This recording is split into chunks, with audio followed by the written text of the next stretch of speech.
DTV, el periodismo en el Congreso. Exportamos bienes por más de 88.000 millones de dólares en 2022. Y detrás de ese dato hay un movimiento económico que llega a cada rincón del país. Primero la gente. Ministerio de Economía. Argentina Presidencia.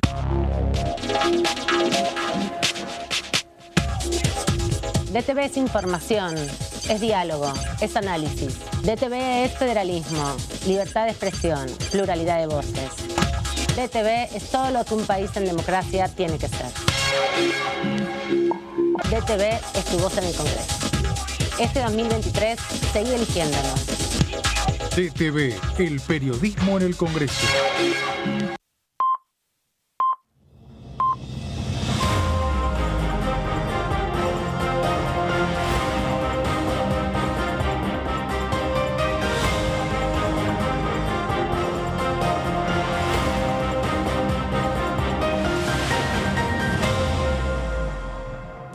Hola, ¿cómo andan? Bienvenidos, bienvenidas. Aquí estamos en la tercera edición, en esta mini semanita súper cortita, pero hiper intensa.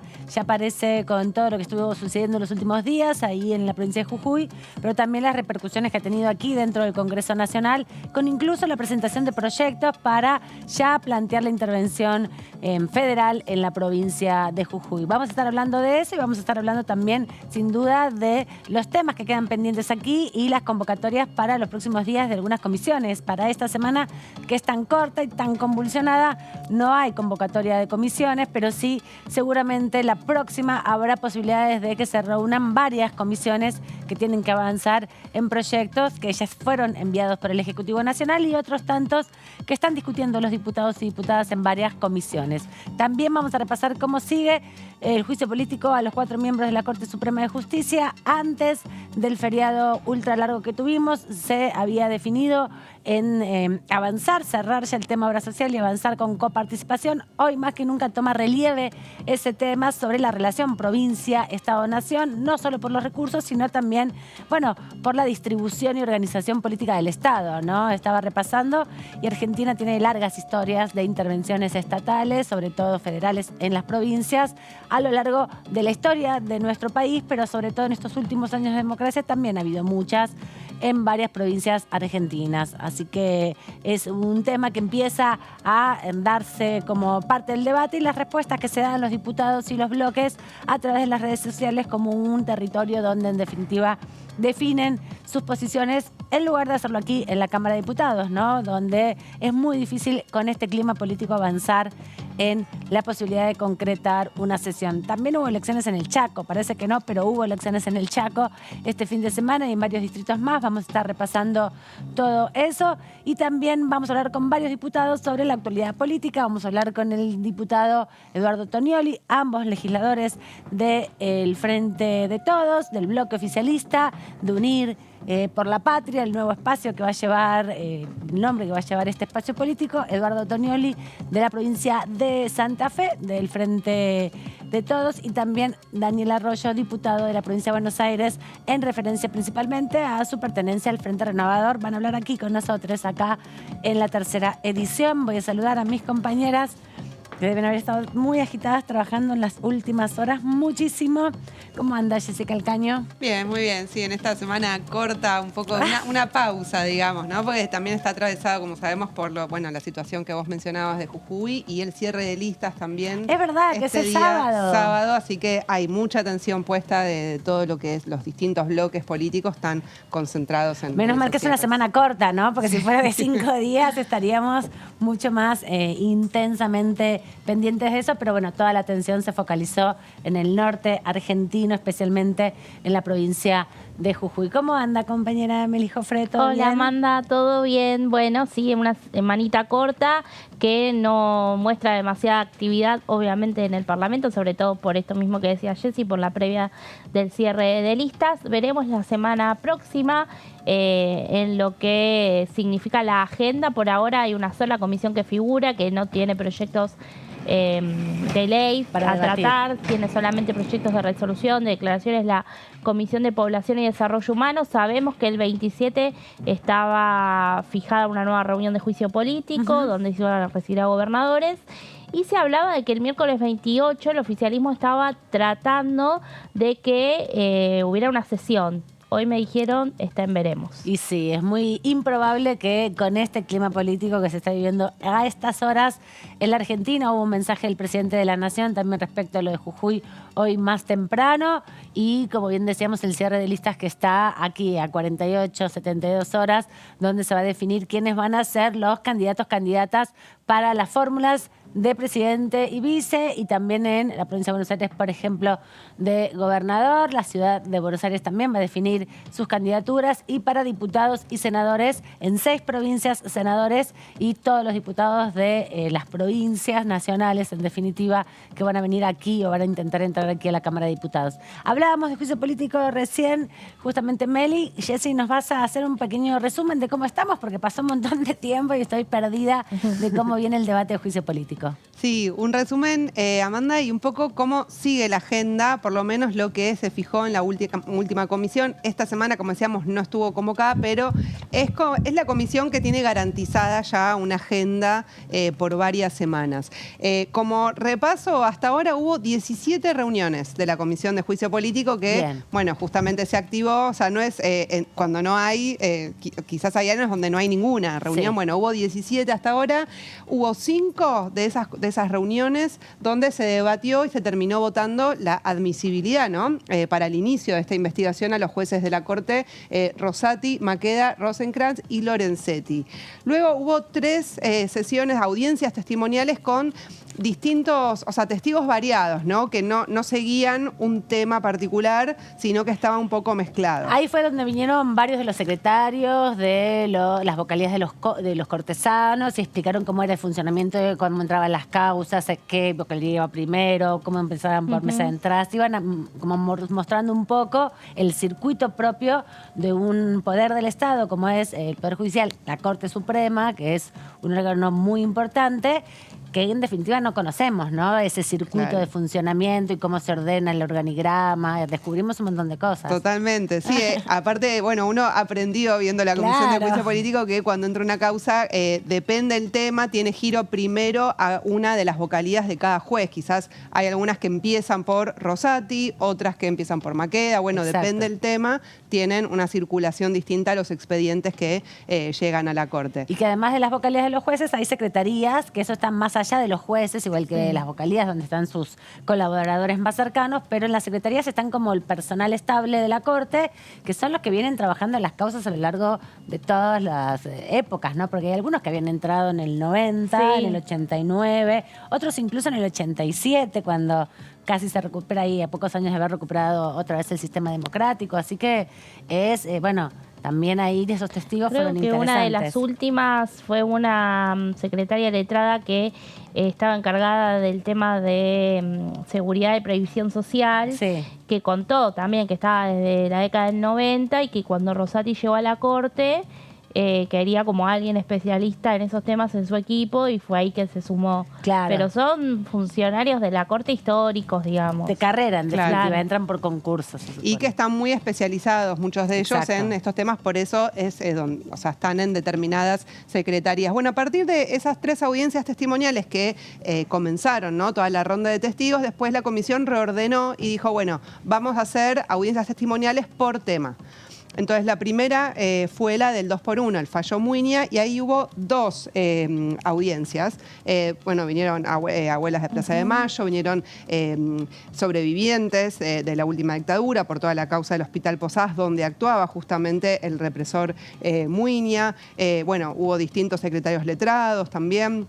Y después tuvimos la etapa de las irregularidades de la obra social del Poder Judicial, que fueron 6 audiencias testimoniales en total. Un montón. Yo Sí, no- un montón. no Fue me la acordaba. que más, o sea, hubo muchísimos testigos porque había mucha documentación y de hecho recordemos que en la última comisión se votó como una especie de comisión ad hoc de trabajo para poder estudiar no solo el periodo Maqueda en la obra social de la supervisión de Maqueda es el que más más información hay, más estudiado está, pero Con la queda toda la auditoría también. etapa posterior, ¿no? Claro. A partir de que Rosati llega a la presidencia de la Corte. Entonces hay una comisión que va a ordenar ese trabajo para poder estudiar las auditorías, los informes, todo Claro. lo que la documentación que llevó Marchi, que son muchísimas, miles y miles de fojas. Entonces, bueno, ahí se va a ordenar. No es que se va a resolver nada en esa comisión, sino que simplemente van a estudiar la información. Van a seguir trabajando en las irregularidades de la obra social para no ir retrasando tanto el trabajo respecto a los temas que quedan, que son importantes y engorrosos. Claro, así es. Y finalmente tenemos una reunión donde fue la última, donde se votó la citación al juez Maqueda por las irregularidades de la obra social y se planteó un poco una reunión de trabajo donde definieron el cronograma, que eso es lo que vamos a ver a partir de la siguiente placa, que es lo que se definió. Se va a continuar con la hipótesis de investigación en la causa de coparticipación, es la del Gobierno de la Ciudad de Buenos Aires contra el Estado Nacional.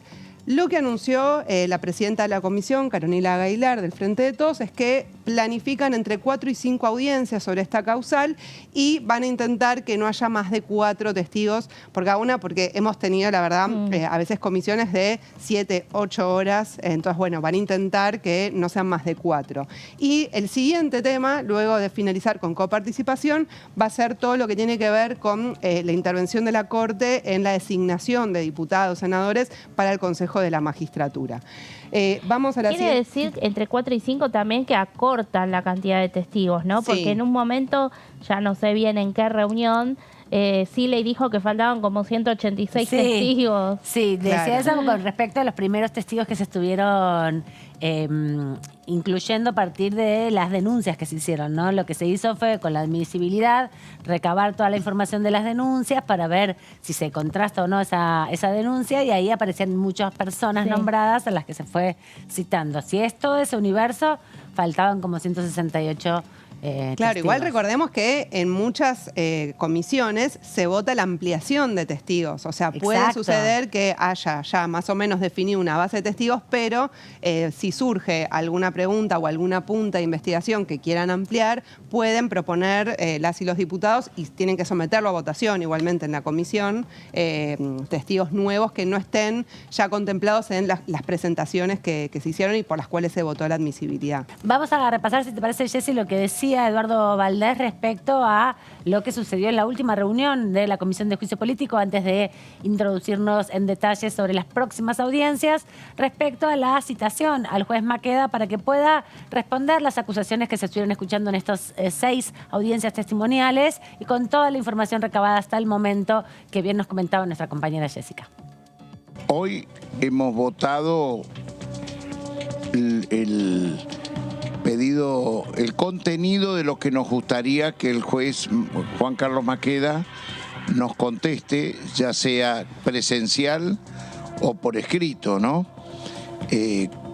Casi dando por concluida ya la etapa de investigación de la administración de la obra social por parte de la Corte Suprema de Justicia y específicamente por Juan Carlos Maqueda, según reza de un mail que la Corte misma nos mandó a nosotros, donde está Maqueda rindiendo cuentas como administrador de la obra social a sus pares. Y a su vez hemos dado comienzo a la investigación sobre lo que fue el fallo de la coparticipación federal a favor de la Ciudad de Buenos Aires, donde no discutimos el fallo, discutimos el cómo se construyó ese fallo de acuerdo a información pública que llegó a nosotros a partir de que, mucho después de que se había dictado el fallo, Marcelo D'Alessandro, ministro de Justicia y Seguridad de la Ciudad de Buenos Aires, es decir, de Rodríguez Larreta, el responsable del área jurídica, mantiene conversaciones con Silvio Robles, el director general, la máxima autoridad debajo del presidente de la Corte, Rosati, donde Robles le da instrucciones para que sepan cómo construir este fallo, y cuando el 5 de enero concretamente le dice ya tenemos el fallo redactado, pónganle el fallo Robles de cómo lo hizo a su imagen y semejanza. Y llama la atención porque Robles no es abogado. Robles Un no vocero. tiene capacidad para hacer un fallo. Entonces, ¿cómo se construyó ese fallo? Particularmente, un fallo de coparticipación federal, que es competencia originaria de la Corte Suprema de Justicia. ¿Sabe por qué es competencia originaria? Porque las provincias, cuando construyeron, delegaron en la nación el poder de árbitro de la Corte Suprema de Justicia para resolver problemas entre provincias. Le establecen que las provincias, los gobernadores, son los agentes naturales del Estado federal.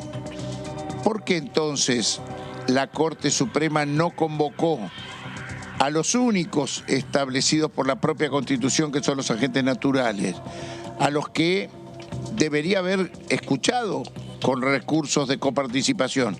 Porque esto no era un problema de la ciudad de Buenos Aires y la nación, era un problema de todas las provincias. Escuchábamos ahí justamente el diputado Valdés, que anticipaba, Jessy, un poco lo que vos nos venías contando respecto de los próximos temas que tienen que ver específicamente con coparticipación y así comprender qué va a pasar la próxima audiencia. Sí, lo que anunciaron es ya probables testigos que van a convocar, ¿no? El martes que viene, que es el 27 de junio, lo que anunció la presidenta de la comisión es que planean convocar al ministro del Interior, Eduardo de Pedro, a gobernadores a definir, no dieron nombres concretos, bueno, hay que ver cuestiones de agenda, dijo la presidenta de la comisión. También Horacio Díez, que es de la Procuración del Tesoro, es decir, todo lo que tiene que ver con cuando se afectan recursos públicos, bueno, la Procuración interviene en defensa del Estado Nacional. El caso de Horacio Díez estuvo involucrado en todo lo que fue el debate por la coparticipación. Sí, ya se lo había nombrado a él en un Ya momento. Estuvo, claro. También presente cuando se... En las primeras. Sí, cuando vino los jueces, cuando vino Ramos Padilla y vino el juez Ramos, que estuvo toda esa discusión sobre el tuit y los mensajes entre D'Alessandro y Robles, ¿no? Claro, así es. Y también dijeron que van a convocar fiscales de Estado de las provincias que, bueno, también cumplen ese rol de velar, digamos, por los intereses de los recursos estatales. Esto sería el próximo martes 27 a las 13 horas ya va a estar convocada. El siguiente martes, 4 de julio ya, ahí va a ser una sesión muy esperada porque convocan a Silvio Robles, el director general del presidente de la Corte, de Horacio Rosati, vocero, es una de las personas que salió mucho en todos los debates, preguntas a los testigos, porque, bueno, estuvieron los chats, ¿no? Donde involucraban justamente a Silvio Robles, que se filtraron, donde se lo veía en esos chats. Negociando de algún modo. Conversando con funcionarios, etcétera. La ciudad de Buenos Aires, principalmente. Sí, así es. Y ese mismo día a Marcelo D'Alessandro, que es O sea que es el martes 4, es el El supermartes. plato fuerte, ¿no? el ex ministro de Seguridad de la Ciudad de Buenos Aires, que, bueno, justamente por estos vínculos... Ninguno de ellos tiene fueros, ninguno puede negarse, ¿no? Si bien están en causas, D'Alessandro está en una causa, Robles no sé si están en una causa, tienen la obligación de venir y, como vimos con Tonón, pueden utilizar el artículo 18 de la Constitución si no quieren declarar. Claro, así que esa va a ser una sesión picante, igual Clave. la del próximo martes también, porque que vengan gobernadores, ministros, digo, va a Y ser después una la sesión definición también de de las impacto listas político. también, Sí. ¿no? Porque si Guado Pedro termina siendo candidato, va a venir como ministro del Interior, pero también como candidato. Así es. Y bueno, les traje un repaso un poco de cómo surge este conflicto de la coparticipación para poner un poco de contexto de lo que vamos a empezar a escuchar a partir de la semana que viene. Esto es parte de un repaso también que hizo el diputado Casareto la semana pasada, justamente para presentar el tema. El conflicto de coparticipación data del 2016, digamos, puntualmente, digamos, no siempre hubo un debate en la Argentina, digamos, de la centralidad de Buenos Aires, la relación con las provincias, pero en el 2016 se hace el traspaso de la Policía Federal del ámbito nacional al ámbito de la Ciudad Autónoma de Buenos Aires. Entonces, Se había sucedido que se había trasladado el subte, la administración del Claro. subte, y quedaba pendiente la administración de la Justicia Nacional. Ni que bien es- iniciado el gobierno de Mauricio Macri, fue en enero. Ajá, Estaba en la fue de los legislatura primeros, y de los fue en enero de primeros. 2016. Claro, sí. En diciembre del 2015 fueron los primeros decretos vinculados con la Ley de Servicios de Comunicación Audiovisual y Claro. los primeros de enero fueron los vinculados con la coparticipación y los jueces de la Corte, ¿no? Que también fueron por esa fecha. Claro, exactamente. Así que ese año lo que hizo el expresidente, el presidente en ese entonces, Mauricio Macri, fue aumentar la coparticipación por decreto a la Ciudad de Buenos Aires del 1,4% que estaba antes de esta medida al 3,75%. Ahí aumenta muchísimo. Claro. Esto lo hace por decreto. Luego, en el año 2017... Perdón que te hago una aclaración. Lo que dice la ley de coparticipación que existe en Argentina, por más que la Constitución Nacional reformada en el 94 estableció como ley transitoria una nueva ley de coparticipación, es un porcentaje a cada distrito, digamos, según ahí, sin duda, la Ciudad de Buenos Aires cuando toma autonomía, para la solventación, para el reparto, digamos, en definitiva, de los impuestos que son coparticipables, que son la gran mayoría del IVA, ganancias, son parte de los impuestos coparticipables que hacen a la sostenibilidad. También hay que retrotraerse a los 90, cuando con la reforma constitucional se provincializan además la educación y la salud, donde recae sobre la administración económica y social y política de las provincias la sostenibilidad de la salud y de la gestión también de las policías, ¿no? Por eso es parte de una discusión que viene desde hace muchos años y en este sentido se expresó de esta manera en el 2016, ¿no? Porque si no,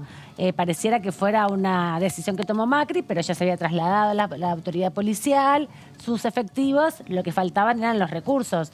Lo que había dicho en su momento Cristina Fernández de Kirchner cuando definitivamente se operativiza el traslado de la Policía Federal es que tenían recursos suficientes la Ciudad de Buenos Aires para afrontar los gastos.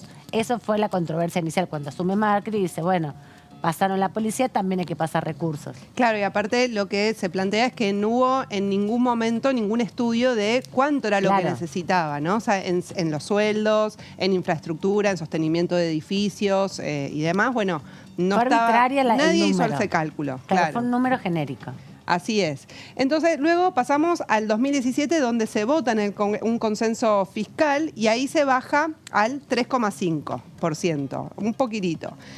Luego, o sea que dentro del gobierno de Macri también asumen que era demasiado el traspaso inicial de coparticipación. Claro, y el consenso fiscal es parte de un acuerdo con los gobernadores, con las provincias, ¿no? Pero sí, o sea, se mantiene igualmente a lo que tenía en 2015, se mantiene un porcentaje alto. Luego viene la gestión del Frente de Todos y ahí el presidente Alberto Fernández, por decreto, en el 2020 baja la coparticipación para la ciudad al 2,32%, aclarando que ese decreto es hasta que se sancione una ley. Por el conflicto de la policía bonaerense fue. Claro, en ese contexto, al inicio del 2020, a pocos meses, en el verano del 2020, hubo una manifestación por parte de los policías bonaerenses que rodearon la casa de la Quinta de Olivos, en Olivos justamente, donde tiene custodia la provincia de Buenos Aires, amenazando en definitiva, generando una tensión con la movilización de los efectivos policiales en los patrulleros y con las armas reglamentarias, ¿no? Y eso generó una intervención por parte, reclamaban un aumento salarial y lo que generó en definitiva fue, bueno, recurrir a este reajuste de ese porcentaje inicial que había incrementado Macri para la sostenibilidad de la Policía Federal. Así es. Y vamos a la siguiente placa para ver cómo continuó esta historia. Luego, más tarde, en ese mismo año, se vota una ley en este Congreso, la 27.606, que establece como una progresividad en la transferencia de recursos. Bueno, ahí, en vez de hablar de un porcentaje, se fija un monto, lo que se votó. Se hace un cálculo, porque ahí sí se discute. Digamos. Claro, ahí sí se discute en base a qué se hace un cálculo de los salarios, una parte es por los salarios y otra parte variada porque se fija en 24.500 millones mensuales en ese momento con actualización trimestral, donde también se tenía en cuenta la escala salarial de los salarios y demás. Bueno, a partir de esta, o sea, se sancionó una ley, ¿no?, donde se estableció esto.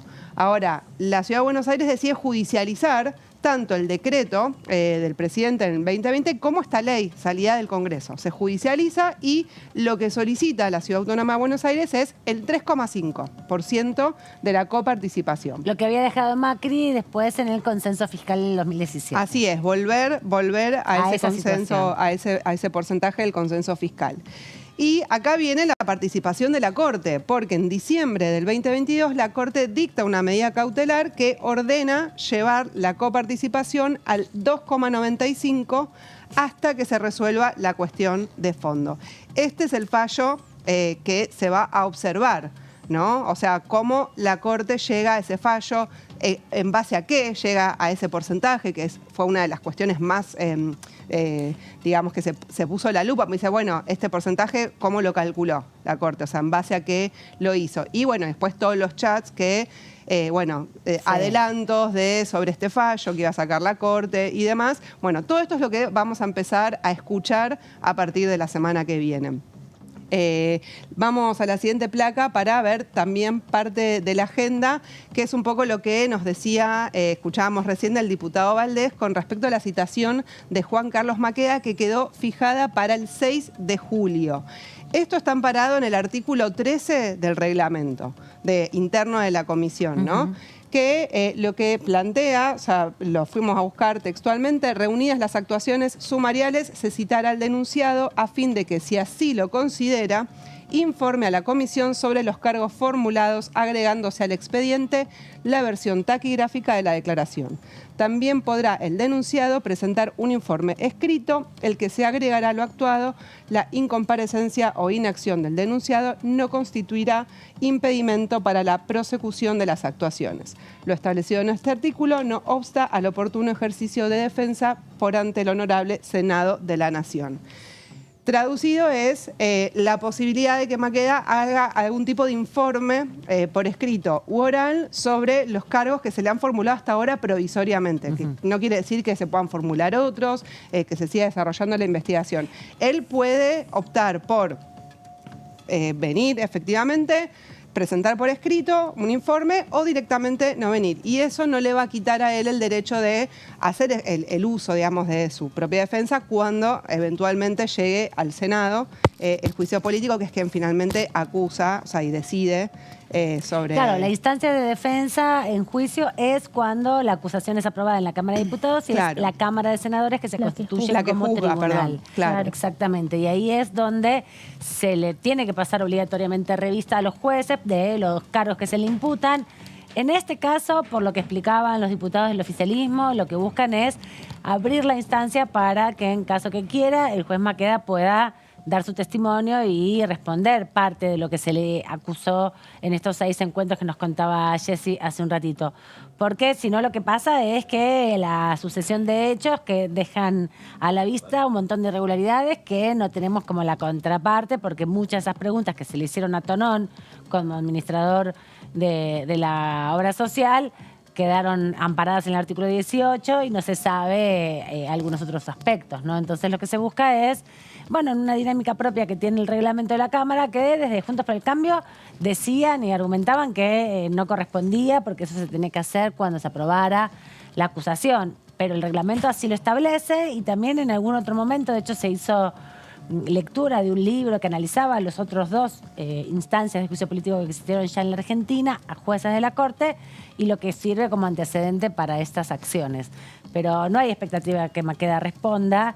Lo que sí han hecho hoy lo notificaron. Sí, notificaron, claro. Sí, sí. Lo que se aclaró el oficialismo es que los cargos, son 14 cargos en la resolución que se votó, que se le imputan, no se le imputan, aclaró Gaylar que no se le imputan, son cargos provisorios, se podría decir, no son los definitivos, no es el dictamen acusatorio. Claro, eso no es el aclaraba. dictamen acusatorio. Son Exacto. 14 y a su vez se desprenden... Son como 37 con esos subtemitas. Sí, claro. Pero bueno, desde el lado de la oposición, obviamente, lo que hubo fue una queja de decir de que la resolución que presentaba el Frente de Todos era como un resumen de las conclusiones de la auditoría que la misma Corte mandó a hacer.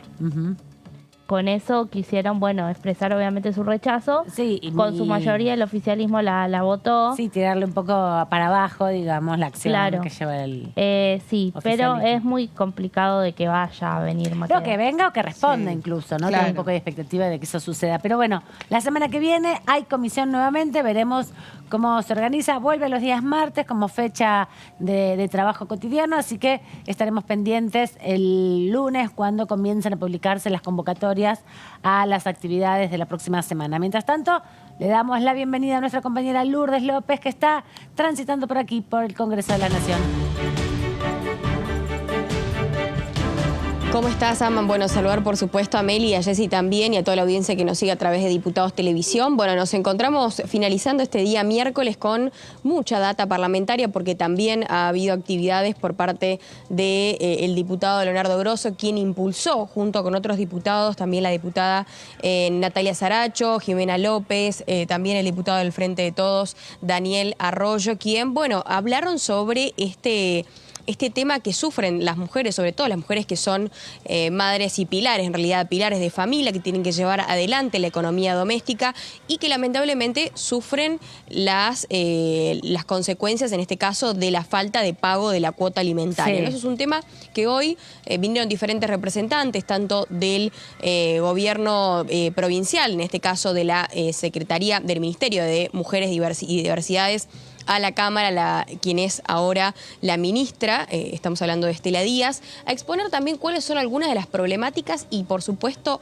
madres que sufren por parte de los progenitores este tipo de violencia, porque es un tipo de violencia económica y porque también hay menores en el medio. Sí. Entonces, hablando puntualmente de este tema y esta actividad y haciendo el foco en discutir iniciativas frente a los incumplimientos de la cuota alimentaria, es que no solamente estuvieron diputados y diputadas llevando adelante también cuál es la problemática que se sigue viviendo, más allá que hay un registro y que hay una ley, que es la 13.074, que es el registro en este caso de los deudores o los morosos alimentarios. Bueno, hay un tema que tiene que ver con la informalidad laboral, con lo costoso que es el proceso, conlleva tiempo, conlleva abogados, pérdida de dinero y, por supuesto, una carga emocional muy pesada en la que las madres se tienen que rebuscar, no solamente para llevar adelante el trámite judicial, que termina siendo una gran pérdida de tiempo, sino que llevar y acarrear la economía familiar. Esto, bueno, es un tema que seguramente también ustedes están muy al tanto, pero quien hablaba al respecto es la diputada Natalia Saracho, así que si les parece la escuchamos un ratito. Dale. Creo que es muy importante esta iniciativa para también poder traer una discusión que se viene dando hace mucho tiempo y que, como en todas las situaciones, las peores siempre son las que son últimas en la fila, ¿no? Las compañeras que están en el barrio, que se tienen que arreglar con sus hijos, que son jefas de hogar y que claramente es muy difícil poder hacer un trámite no solamente en lo judicial, sino también en lo económico, ¿no? Seguir ese trámite después que se realice. Y la verdad que esta propuesta viene a plantear un poco eso, viene a plantear también que necesitamos un poder ejecutivo, judicial, que esté a la altura, que esté trabajando sobre la demanda del pueblo y no con una demanda.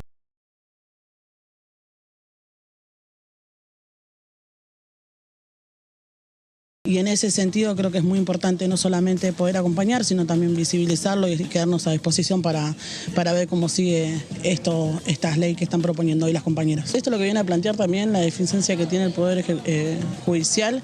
No puede ser que tardemos tanto para poder hacer un trámite, no solamente para lo que tiene que ver con la cuota alimentaria, sino también las compañeras que sufren violencia de género, lo que tiene que ver con una perimetral, algo tan básico, ¿no? Y que no puede demorar porque claramente plantea una urgencia. Pero en este caso puntual, que tiene que ver con la cuota alimentaria, tiene que ver con una discusión también de que en un contexto donde hay una crisis social, económica, tenemos que plantear la urgencia de poder tratar esto, digo, y también cómo cuesta, ¿no? Hacer un trámite, ir al juzgado, la pérdida de tiempo, digo, pagar un abogado, si no lo tenés que te designen un abogado, cuánto tarda. O sea, las compañeras en los barrios prácticamente dejan de hacer el seguimiento porque es pérdida de tiempo, pérdida de plata, y en la mayoría de los casos, como los padres no tienen un trabajo, se quedan registrados, terminan perdiendo más de lo que pueden llegar a tener. Y la verdad que es una discusión que se tiene que dar, no solamente ahora, hay un largo plazo también, de lo que cuesta no solamente criar a un hijo, ¿no? En el tiempo, la dedicación, todo lo que tiene que ver con las tareas de cuidado. Digo, esto viene a dar una discusión de fondo, por eso creo que es muy rico el debate, poder escuchar a las compañeras que tienen un montón para aportar y que trabajaron en el proyecto y que tiene también que ver con una discusión que tiene que ver con qué clase de justicia queremos en nuestro país.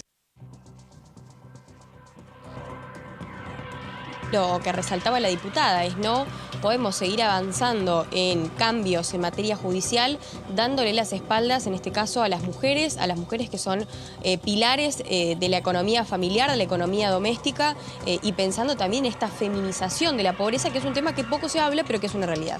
Efectivamente, Lourdes, gracias por traernos esta información sobre las actividades, ¿no?, que también se hacen aquí en la Cámara de Diputados, con la sociedad civil, con referentas de los espacios sociales y comunitarios que vienen a contar también su experiencia particular, su trayectoria de vida, y eso habilita y permite que se avance también con varios proyectos, así que importante también la presencia del Ministerio de las Mujeres y Diversidad de la provincia de Buenos Aires con distintas referentes y su ministra Estela Díaz. Gracias, Lourdes, por esta información. Hasta la próxima. Nos vemos en cualquier momento. Sí, parte de lo que tiene todavía pendiente la Cámara de Diputados, aprobaron en noviembre del año pasado el registro de deudores alimentarios a nivel nacional, porque ya había muchas provincias que lo tenían, y parte de lo que definieron es que cuando apareces como deudor alimentario no puedas entrar a la cancha, no puedas sacar tu licencia de conducir, no puedas tampoco pedir autorización para viajar, bueno, una serie de inconvenientes de administración concreta, cotidiana, que permita, en definitiva, bueno, por lo menos poner sobre la mesa que hay una responsabilidad parental que no se está cubriendo, sobre todo, bueno, como fue el Día del Padre, me parece muy interesante que se haya dado esta discusión hoy miércoles, en definitiva, ¿no?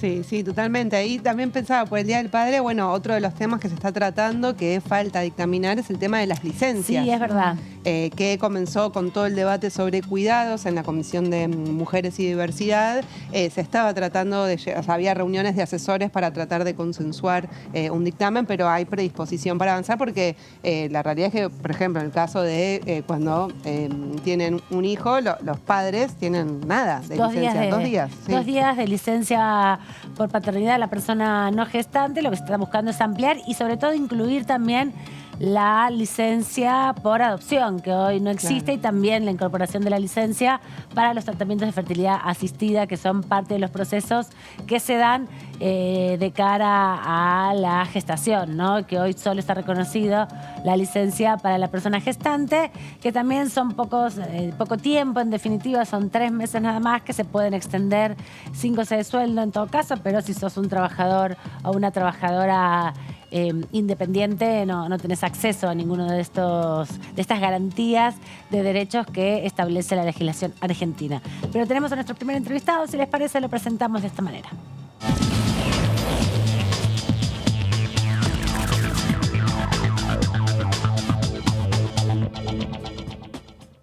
Le agradecemos al diputado Eduardo Tonioli que haga una pausa en su ajetreada campaña y vida en estos días, porque me imagino que está recorriendo toda la provincia en el contexto de la campaña electoral. ¿Cómo estás? Bienvenido, buenas tardes. ¿Qué tal? Buenas noches, tanto tiempo. ¿Cómo andan? Muy bien, muy bien. Te vemos por redes sociales haciendo mucha actividad. Estás, militando fuertemente el territorio y ahora la semana próxima se definen candidaturas. Sí, efectivamente. Estamos en el marco del proceso electoral provincial, como en otras tantas jurisdicciones del país, y haciendo lo que siempre hacemos, que es recorrer esta gran provincia de punta a punta, pero en el marco de un proceso electoral de una campaña de manera mucho más concentrada, ¿no? Uh-huh. Lo que no es fácil porque, bueno, como decía antes, es una provincia grande, ¿no? Quería preguntarte en esas recorridas, bueno, obviamente la discusión sobre la seguridad debe ser uno de los temas principales de la agenda, pero sacando ese tema que entendemos todos que está al tope, ¿qué demandas específicas, qué propuestas van surgiendo también de los recorridos con los distintos sectores económicos y políticos y sociales de Santa Fe, ¿no? Que es uno de los núcleos fundamentales de la producción y la exportación, ¿no? De los commodities argentinos? Sí, como vos decís, está claro que hay un eje central que es el de la seguridad pública, sobre todo en Rosario, hay que decirlo, y en los grandes centros urbanos, pero particularmente en Rosario, pero no es la única preocupación, claro, de los santafesinos, ¿no?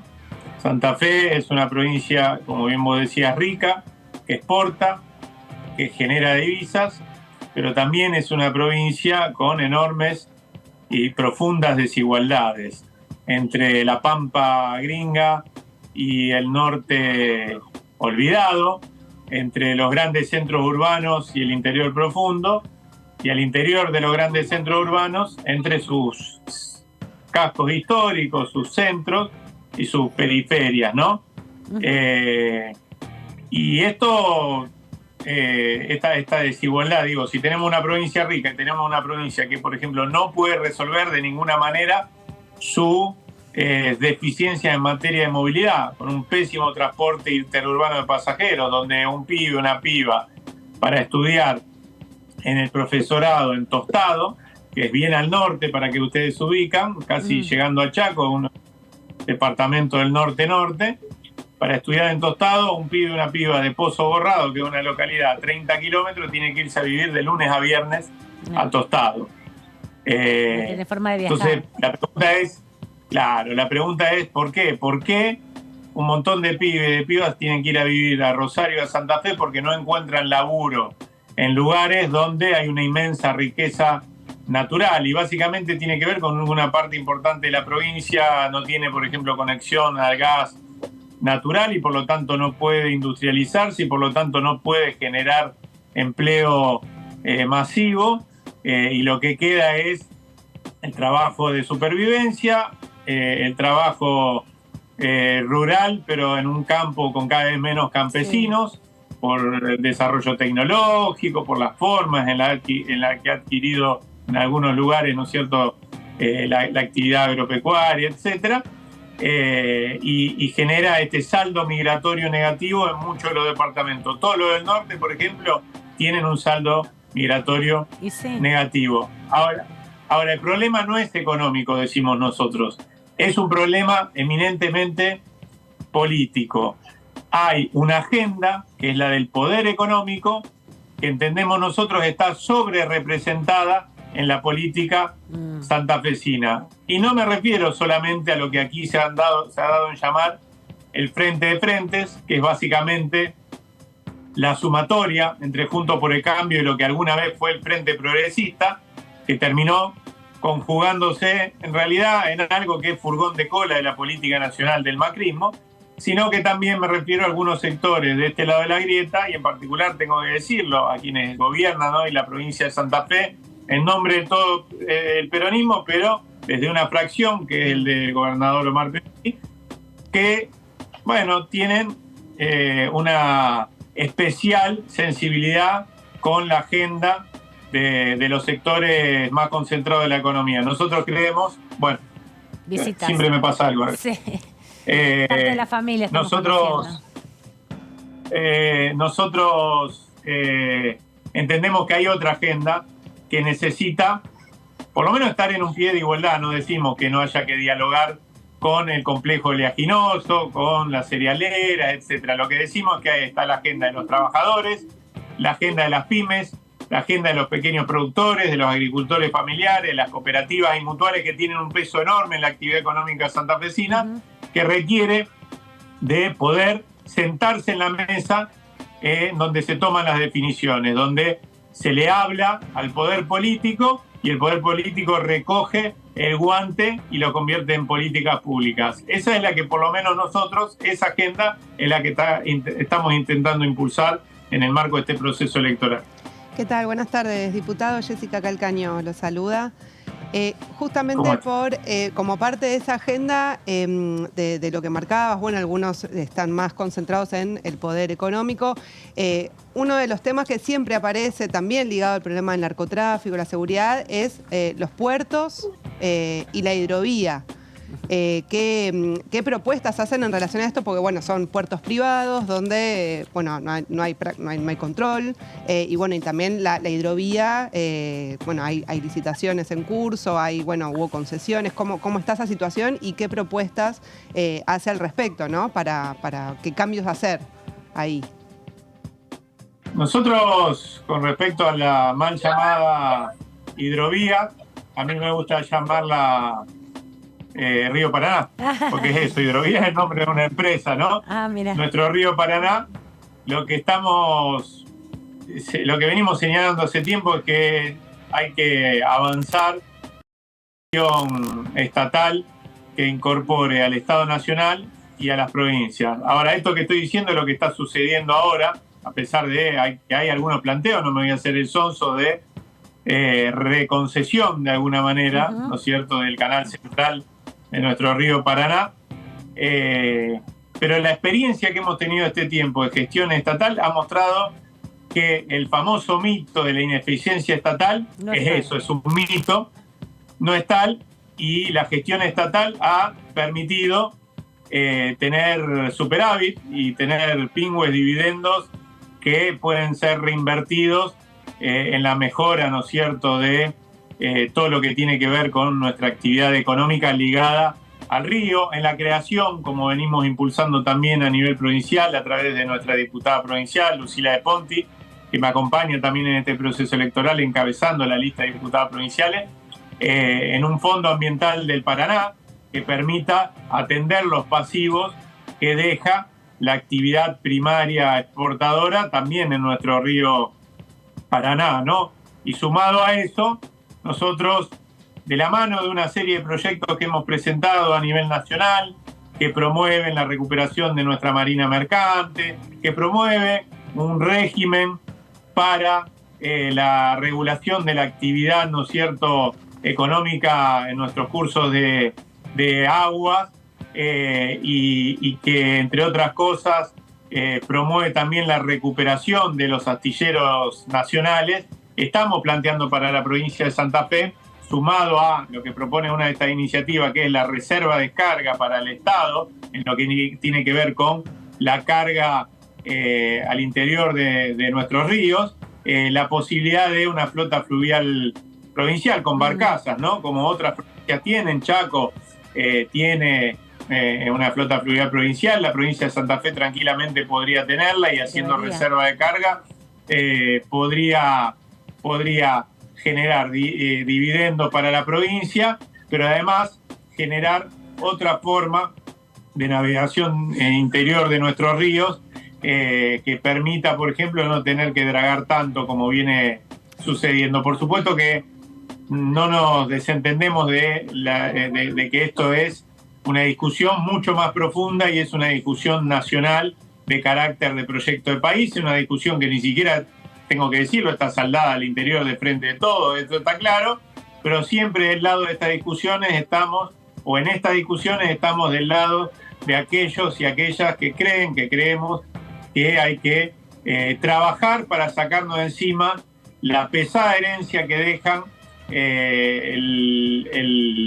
toda esta etapa de la historia argentina que se abrió el 2 de abril de 1976, cuando José Alfredo Martínez II dijo que se abrió una nueva etapa en la historia económica argentina, y lo que hizo fue, entre otras cosas, de regular nuestro comercio exterior y abrir este proceso que termina en estas seguidillas de puertos privados, como bien vos decías, sobre que el Estado tiene limitadas competencias, atribuciones y controles, ¿no? ¿Qué tal, diputado? Melissa Jofré lo saluda, lo saco un poco de la provincia para preguntarle, bueno, cómo está viendo y observando todo lo que ha pasado estos últimos días con la provincia de Jujuy, con las protestas y el accionar policial en lo que fue, bueno, la aprobación de la reforma constitucional.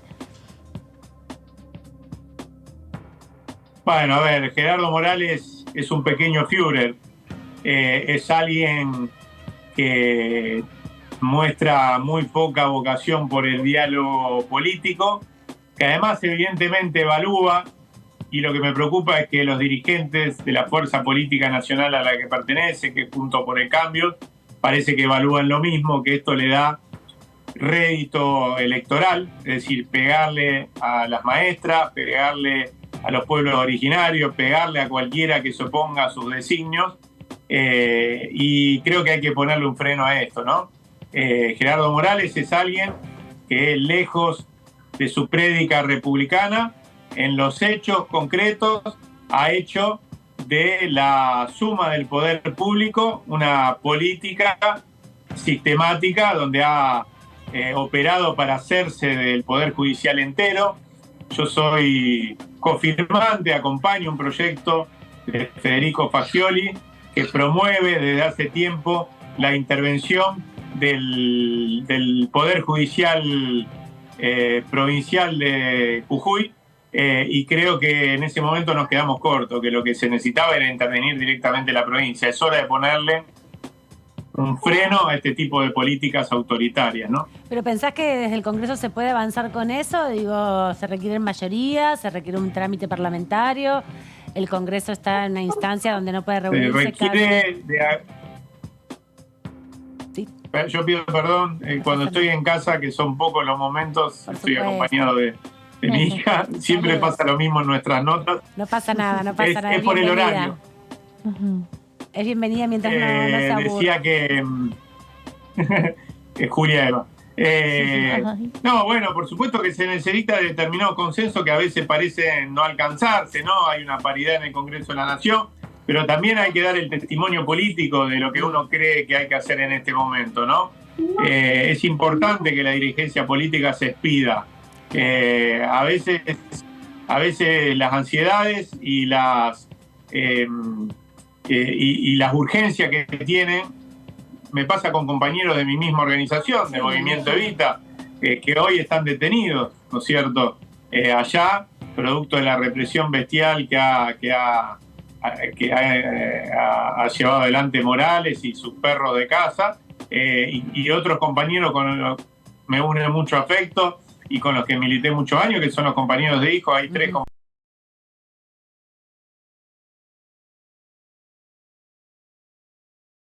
de Barroyo. Me parece que es importante que toda la dirigencia política se expida, ¿no? Así como están los que creen, los miserables, que por un voto más, o porque creen que eso les reditúa un voto más, son capaces de convocar sin miramientos a la represión y al salvajismo más brutal, ¿no es cierto? Creo que los que creemos que las cosas se resuelven por el diálogo y que esta no es la manera, también tenemos que hacer el gesto político de decirlo públicamente, a viva voz, y por qué no, de movilizarnos y hacer todo lo posible en términos institucionales para ponerle un freno a este tipo de actitudes, ¿no? Y sobre este tema hubo varios diputados que, bueno, ayer hablaron desde Juntos por el Cambio, varios diputados de ese bloque, y otros hicieron declaraciones durante el día de hoy en redes sociales. ¿Qué opinión te merece las últimas declaraciones que han hecho sobre lo ocurrido en esa provincia? La verdad que no he observado, no vi qué declaraciones han hecho hoy, pero digo, a ver, yo lo que realmente creo es que este es un problema de todos los argentinos, no es un problema exclusivamente de los jujeños. Además, creo que no debemos ser ingenuos, y a qué apunta esta reforma brutalmente anticonstitucional que ha llevado adelante Morales, y el trasfondo es básicamente una forma de pensar la explotación económica de recursos como el litio. Poco afecta, ¿no es cierto?, a la intervención de la población en la definición de qué es lo que hay que hacer.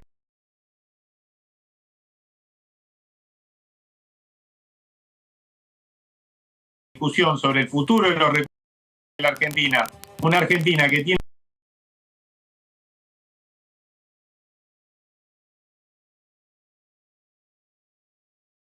al conjunto de la sociedad y con la participación del conjunto de la sociedad. Quienes creen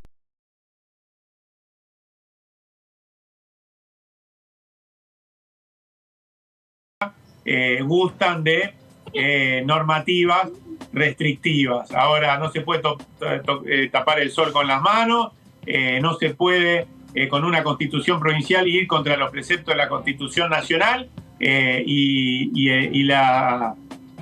el parecer y la opinión y el derecho a la protesta del pueblo argentino, sea donde sea que viva, tiene que ser respetado siempre, ¿no? Te quería preguntar por último, Eduardo, respecto también de la agenda parlamentaria. Está el juicio político en curso. Hay expectativas también por el fallo respecto a la provincia de Formosa, respecto a las elecciones. Se empieza a dar cuenta de una relación aún más tensa entre los magistrados de la Corte Suprema. ¿Cómo analizás el impacto de lo que ha sido hasta ahora, estas 17 reuniones que hemos repasado que ha tenido la Comisión de Juicio Político? Vos no sos parte, pero sí has participado en algunos momentos de las reuniones. Ahora arrancan con el tema coparticipación, donde, si bien tiene que ver con el fallo de la Ciudad de Buenos Aires, hay una discusión que atraviesa a todas las provincias. ¿Cómo ves el trabajo de la Comisión? Primero veo un trabajo excepcional de la Comisión. Efectivamente no formo parte, pero siempre tengo un ojo atento. He participado en algunas de las reuniones, otras lo hago con los auriculares, escuchando algunas de las reuniones porque son muy develadoras. Y si no, también, bueno, siempre consultando a nuestro jefe de bloque, Germán Martínez, o al mismo Leo Grosso, mi compañero de organización, que sí participan, sí, claro, ambos dos, de las reuniones de comisiones. Digo que ha sido muy develador porque de alguna manera lo que primero sospechábamos, después confirmamos con los famosos chats, empieza a ponerse sobre la mesa en el marco de estas reuniones.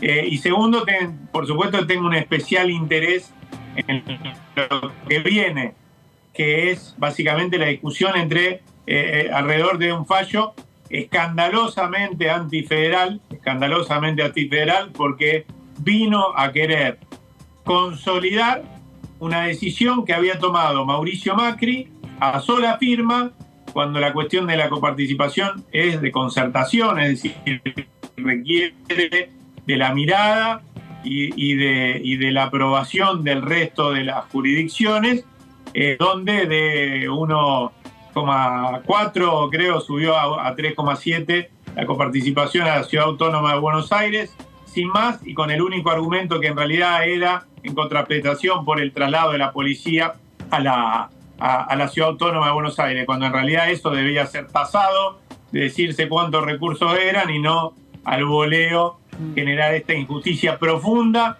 contra las jurisdicciones del interior del país. Nosotros creemos que este fallo es el que le da mayor sustento al planteo de juicio político que encabezaron el presidente de la Nación y 11 gobernadores y gobernadoras en su momento. Más aún, creemos que ese fallo y el escándalo de los chats obligaban a que el presidente y estos gobernadores hicieran esa presentación. Si no lo hacían ellos, lo íbamos a hacer un grupo de diputados y diputadas, sobre todo del interior del país. Yo valoro la valentía de todos los gobernadores y gobernadoras que se pusieron al hombro este planteo y lamento profundamente que el gobernador de mi provincia, la provincia que alguna vez parió a don Estanislao López, el patriarca de la Federación, un hombre que le ganó a la provincia de Santa Fe el mote de invencible, porque no perdió ninguna batalla en las guerras civiles.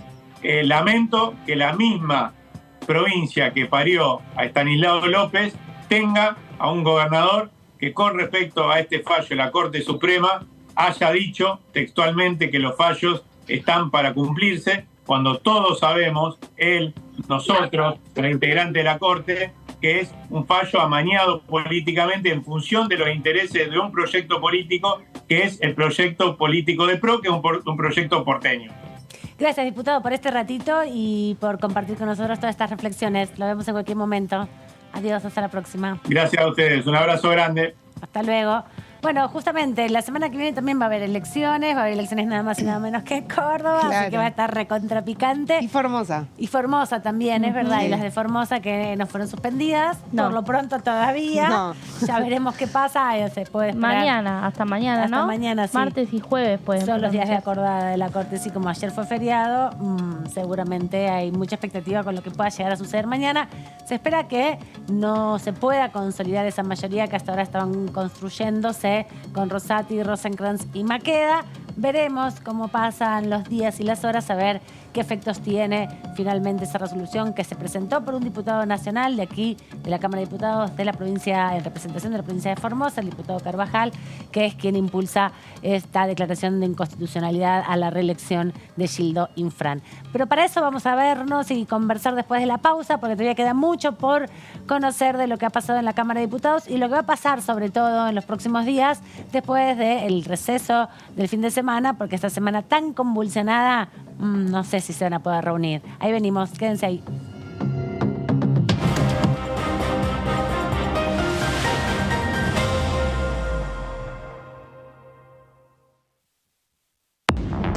Hola, hola, hola, ¿cómo andan? Aquí estamos en Todo Cultura. Y agradezco mucho la posibilidad que me ha dado el Congreso a través de Cultura de Diputados, junto con la Academia Nacional de Folclore, de propiciar un espacio donde yo he podido mostrar mis cuadros y que sé que va a seguir eso con otros artistas. Mi hermano era representante artístico en esa época y fue un poco la influencia que tuve. Y después, como todo chico, ¿no? Me armé un grupo en el barrio y... ¿Una banda de garage? Una banda de garage, lo que dirían hoy los americanos. No era de punk, pero era de música, en ese momento era música beat, se le decía. Estaba el rock sinfónico y la música beat. Todo Cultura, miércoles 23 horas.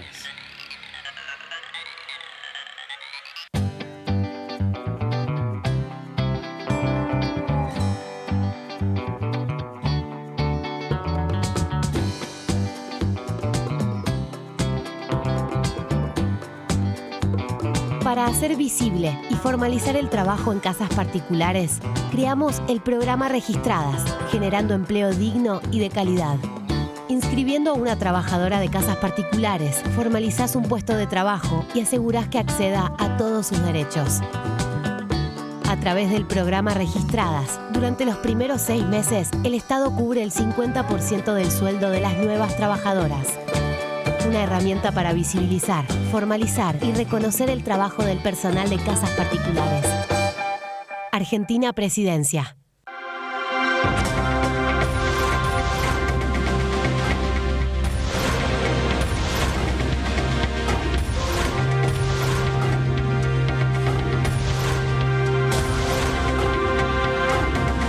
Ellos son tu voz en la segunda edición. DTV, el periodismo en el Congreso. ¿Cómo les va? Muy buenos días. Que la tarjeta de crédito financia la compra de muchos argentinos. Porque Claro. todo el mundo compra cuando está por cerrar la tarjeta y eso lo pagás a los 30 o 40 días. Entonces, digo, estás financiando 30 o 40 días de una inflación alta y eso de alguna manera la tarjeta de crédito lo tiene que cubrir.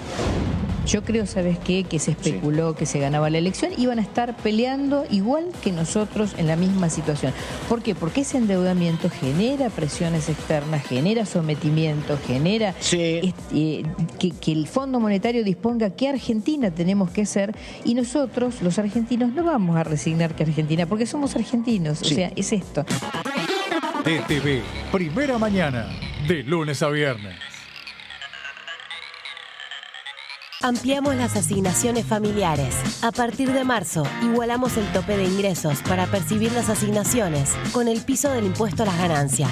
De este modo, incluimos a 900.000 niños, niñas y adolescentes al sistema de asignaciones, poniendo en valor el trabajo de más de 600.000 familias trabajadoras.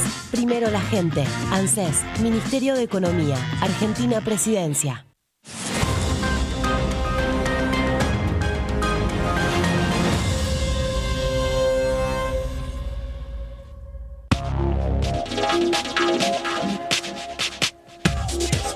DTV es información, diálogo, análisis. DTV es federalismo, pluralidad de voces, libertad de expresión. DTV es todo lo que un país en democracia tiene que ser. DTV es tu voz en el Congreso. Este 2023, seguí eligiéndonos. DTV, el periodismo en el Congreso. continúa abierto el registro de acceso para los subsidios a la energía. Ahí podrás realizar la solicitud para acceder a los subsidios de gas y electricidad. Ingresá a www.argentina.gov.ar/subsidios y completa el formulario de inscripción. Acordate de tener las facturas a mano, ya que se te van a solicitar datos de medidor y número de usuario. No hace falta que el servicio esté a tu nombre. Con la segmentación energética, construimos un sistema energético más justo y sustentable y seguimos acompañando a quienes más lo necesitan. Secretaría de Energía, Ministerio de Economía, Argentina Presidencia.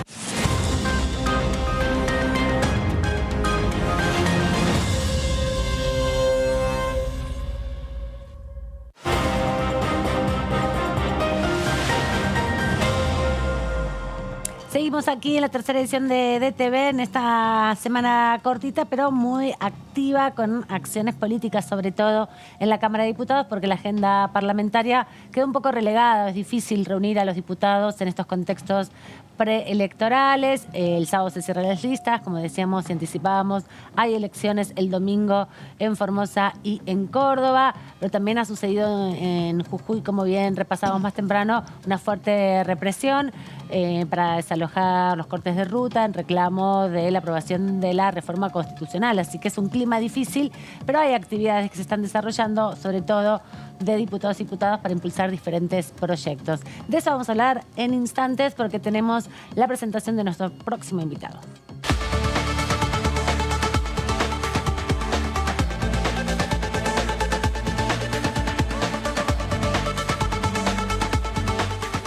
Está con nosotros Daniel Arroyo, diputado nacional de la provincia de Buenos Aires. ¿Cómo andás?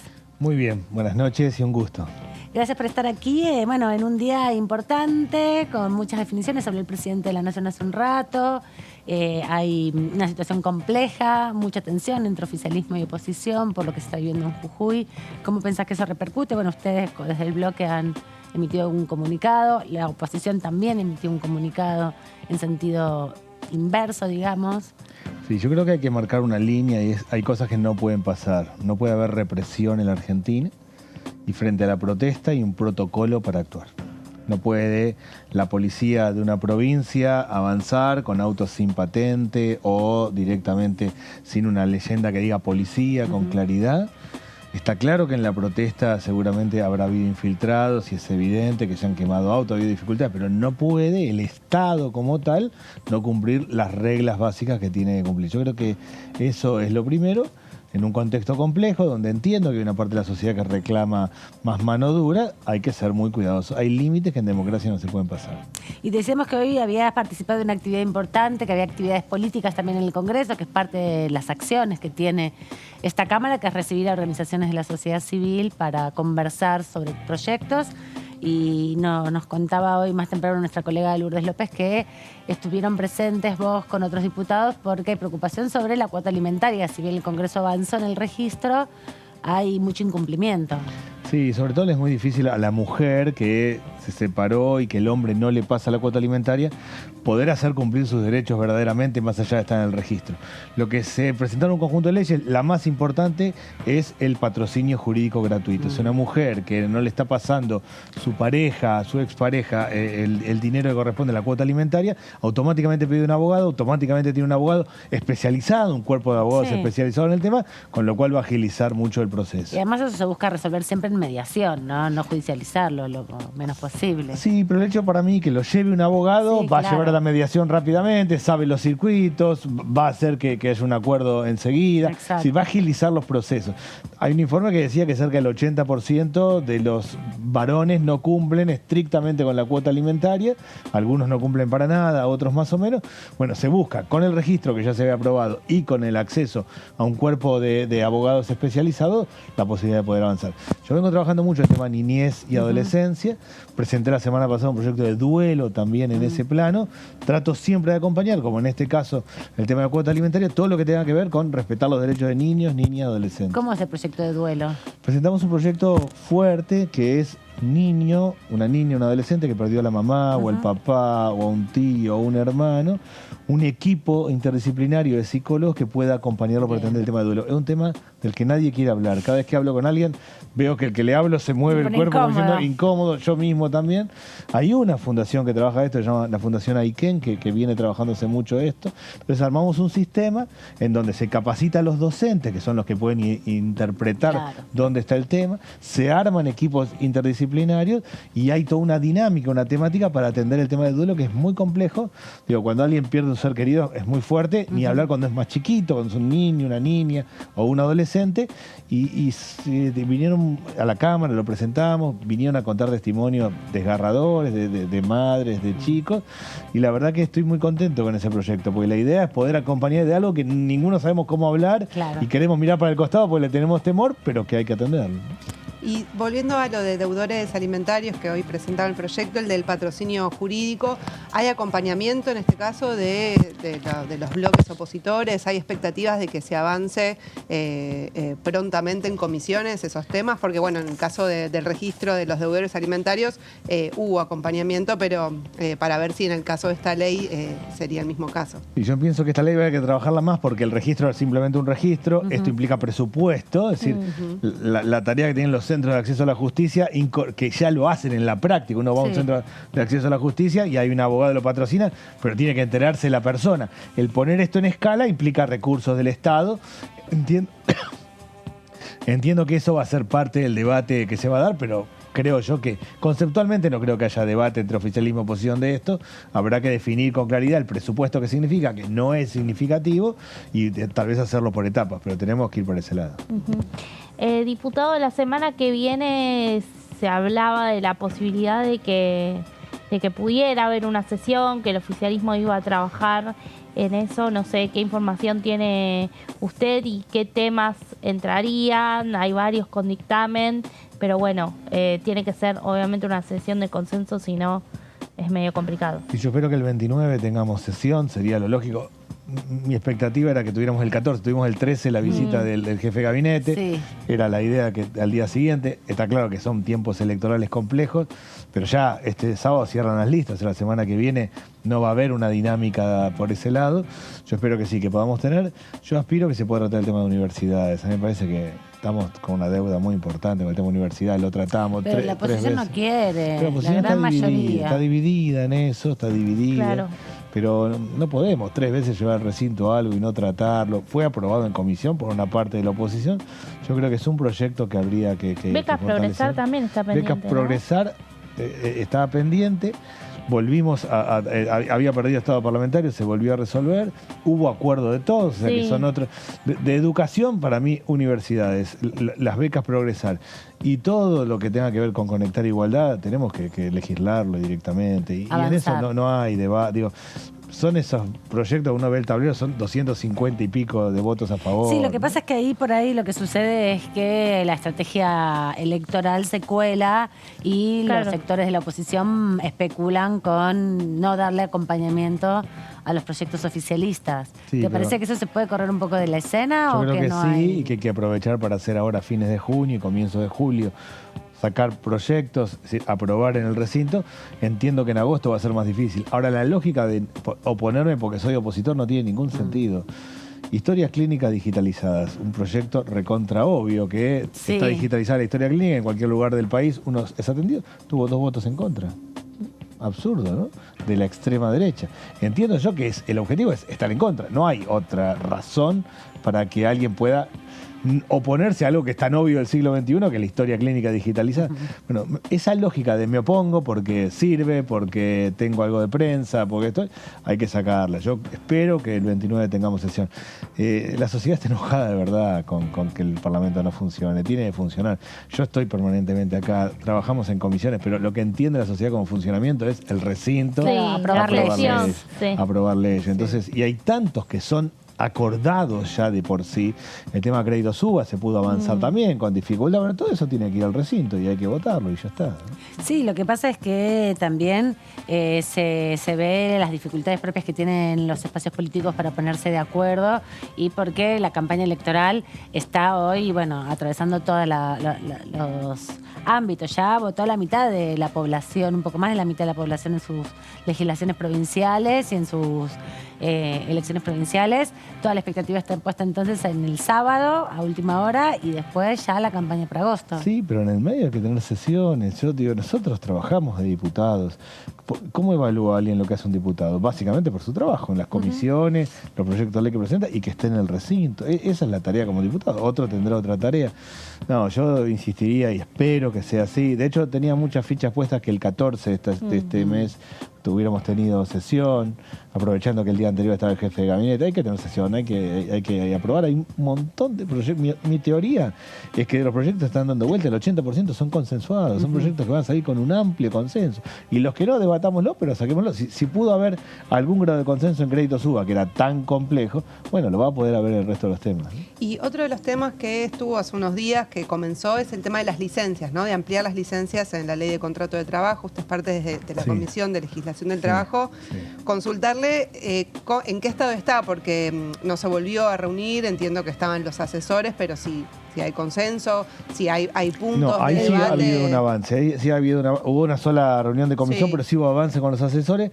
Primero estaba la idea de tratar solo las licencias del trabajo formal, que es el que tiene recibo de sueldo. Y que es ley de contrato de trabajo. Ley de contrato de trabajo y que es uno de los derechos que están atrasados en Argentina, en el sentido de que la mayoría de los países tienen licencias más extendidas y más amplias. Muchos insistimos en que también hay que incorporar los monotributistas y el que tiene trabajo informal, que es una modalidad cada vez más extendida. ¿Y cómo se incorporaría en ese caso? Se incorporaría con un mecanismo para que accedan a los derechos. Se calcula lo que implica en términos, si yo gano tanto, por día gano tanto, saco un promedio, me corresponden tantos días y el Estado se haría cargo.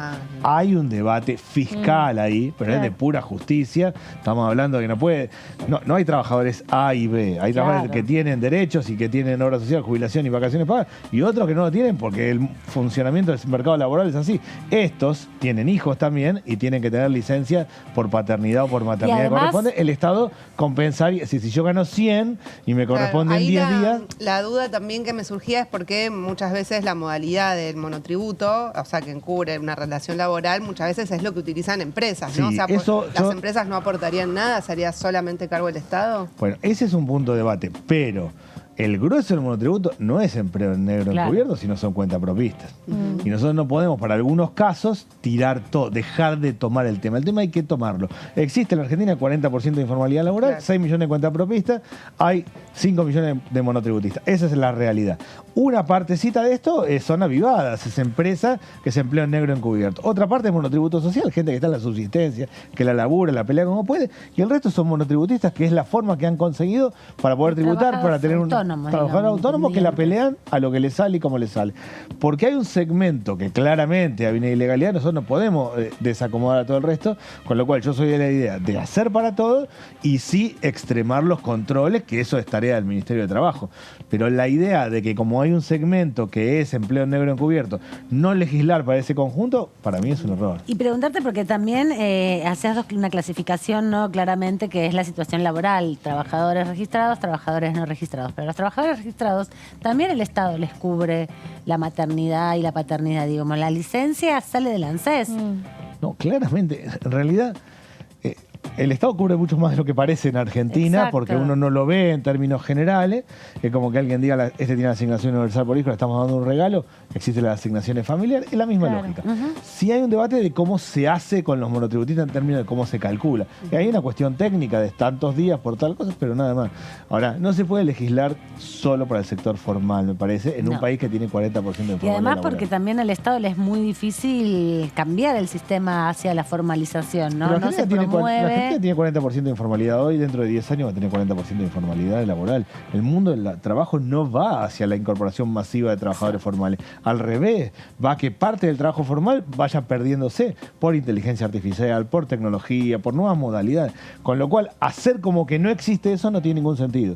Sí, una parte de eso tiene un problema, y yo lo creo, que es de legalidad, de abuso de trabajadores. Hay que ir a controlar ahí, pero tienen que acceder ese conjunto a los derechos. Y con ese control de la legislación laboral, en definitiva, de la situación laboral, ¿el Congreso puede aportar para robustecer esas técnicas, esas estrategias, para que el Ministerio de Trabajo tenga mayor capacidad de incidencia, con mejores multas, con mayor capacidad de control? Porque también lo que sucede es que esto es un poco lo que decía Jessica, no hay mucho mucha informalidad y no hay posibilidad tampoco de avanzar en una regularización, ¿no? Entiendo lo del desplazamiento de la inteligencia artificial, pero hoy también hay desplazamiento y no es directamente por eso.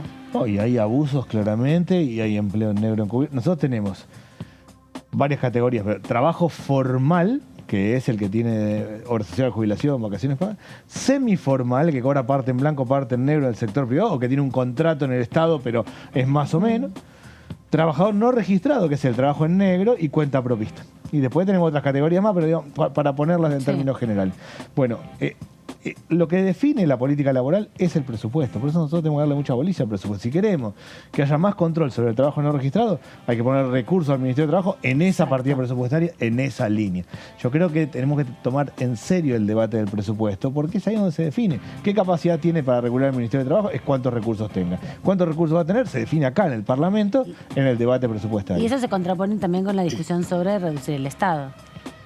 Yo creo que nosotros necesitamos más mercado y mejor Estado. Yo creo que hay que fomentar el emprendedorismo, las inversiones, el desarrollo económico productivo, ampliar la torta productiva y fomentar que todo aquel que tenga iniciativa privada pueda desarrollarlo. Ahora, necesitamos que el Estado funcione mejor. Por ejemplo, que controle mejor el empleo en negro. Por ejemplo, que logre que todos los chicos vayan a la escuela secundaria. O lograr los sistemas de vacunación como se logran. O meterse en estos temas, como las licencias por maternidad o paternidad o la cuota alimentaria. Y hay cosas en las que no tiene que meterse el Estado. Si yo produzco sillas, a mí me va bien o mal en función de lo que yo hago, compito con otros, son buenas, malas, son caras, baratas. El Estado no tiene que meterse con eso, pero sí con todo lo demás. Entonces, si nosotros logramos separar la paja de trigo, ir a un mejor Estado, y eso se refleja en el presupuesto, para mí es un punto de equilibrio. Acá yo estoy obsesionado con que encontremos un punto de equilibrio, que no nos vayamos al desbande, a la locura, a la extrema derecha, pero entonces tenemos que encontrar un punto de equilibrio, y ese punto de equilibrio es un Estado que funcione mejor y un mercado que promueva que el que quiere invertir vaya y amplíe. No, diputado, quería consultarlo porque, bueno, estamos en la previa del cierre de listas. Todo pareciera, se encamina a ser por la firmeza que mantiene Daniel Scioli, que va a haber internas en Unión por la Patria. ¿Cómo ve esta decisión que tomó el embajador en Brasil de judicializar ahora, bueno, el reglamento que se había impuesto para la provincia de Buenos Aires? ¿Cómo ve esta acción? Él fue a la Junta Electoral y planteó que si la Junta Electoral no se resuelve, va a la justicia. Yo aspiro que esto se resuelva en una mesa de diálogo de 4 o 5, que son los que definen los reglamentos, básicamente. Scioli tiene todo el derecho a presentarse. A mí me parece que es tiempo de unidad y lista de unidad. Ahora entiendo que hay derechos y que Scioli o cualquier otro tiene derecho a presentarse. No soy muy amigo de judicializar el proceso por varias razones, por la situación en la que está hoy la Argentina con el avance de la justicia sobre la política, pero además porque es la potestad de los propios partidos políticos. Si nosotros tenemos diferencias sobre si el porcentaje es 25, 30, si el diputado entra cuarto, octavo, o de qué manera se juntan los avales, tenemos que sentarnos a discutirlo. Digo, no tenemos que ir a la justicia que lo resuelva. Claro. La justicia no está para resolver los problemas de la política. Yo espero que esto sirva para que se sienten y terminen adaptando. Pero son estrategias, parte de las estrategias de la propia dinámica política, digo, sobre todo por las alianzas. Sí, en la medida que eso no tome una dinámica que haga complicar todo. No, digo, yo muchas veces creo que las cosas toman una dinámica más allá de las intenciones originales. Es decir, entiendo que puede decir, bueno, yo voy a la Junta Electoral, entonces dice, no, bueno, pará, veamos, juntémonos. Hasta ahí entiendo que es una táctica. Ahora, si voy y termino enloquecido, para mí las cosas muchas veces toman la dinámica más allá de los actores. Espero que en este caso no, que haya racionalidad, si puede haber una lista de unidad, y si no, que vayamos unas pasos, y que en las pasos no sea A contra B insultándose, sino un programa de gobierno para adelante y que la sociedad vote lo que le parece mejor. Y ya que usted es diputado de la provincia y lo que está en discusión es justamente el reglamento de la provincia, ¿cree que está bien el reglamento que se aprobó? Me parece que está bien lo del 30%, yo creo que la discusión era arrancar un 40 por un lado, 20 por el otro, 25, 30, es razonable, una minoría que saca 25, 30 es una minoría potente. Seguramente se debatirá si el concejal, lo que está en la provincia en discusión son los diputados y senadores provinciales y en donde intercalan y los concejales. Eso creo que se puede discutir un poco más, pero a mí el porcentaje me parece que lo importante se resolvió. A ver, otro punto era que los intendentes pueden ir solamente con una de las dos. Eso sí creo que ya está resuelto, ¿no? Que en así, eso que eso tiene acuerdo. Sentido, porque vos uno va a una tira contra otra tira, eso tiene sentido. Eso sí tiene sentido, me parece. Planteabas la cuestión del proyecto, el plan, el proyecto para presentarle a la ciudadanía en un escenario de una ciudadanía, bueno, enojada con la política, pero además sin expectativas. En definitiva es que se resuelvan los problemas porque viene en una vorágine, digamos, ascendente la complicación de la vida cotidiana. ¿En qué te parece que hay que hacer eje desde la campaña? Vos desde la Cámara de Diputados, ¿en dónde pondrías el ojo? Porque hay muchos temas que se plantearon en estos 4 años de gobierno que quedaron medio inconclusos. Y bueno, pareció también una situación de no poder afrontar varios de los propios objetivos que se pusieron. Sí, yo creo que hay 2 temas que son centrales. Uno, hay que hacer un plan antiinflacionario y contar a la sociedad cómo vamos a bajar el nivel de inflación. ¿Pero se logra eso? ¿Se puede poner tan en claro o es un riesgo de...? La única forma que la sociedad escuche a la política es que la política le diga algo sobre la vida cotidiana. El primer problema de la vida cotidiana es ir al almacén, al supermercado, a ver si te alcanza o no te alcanza, si tenés o no tenés.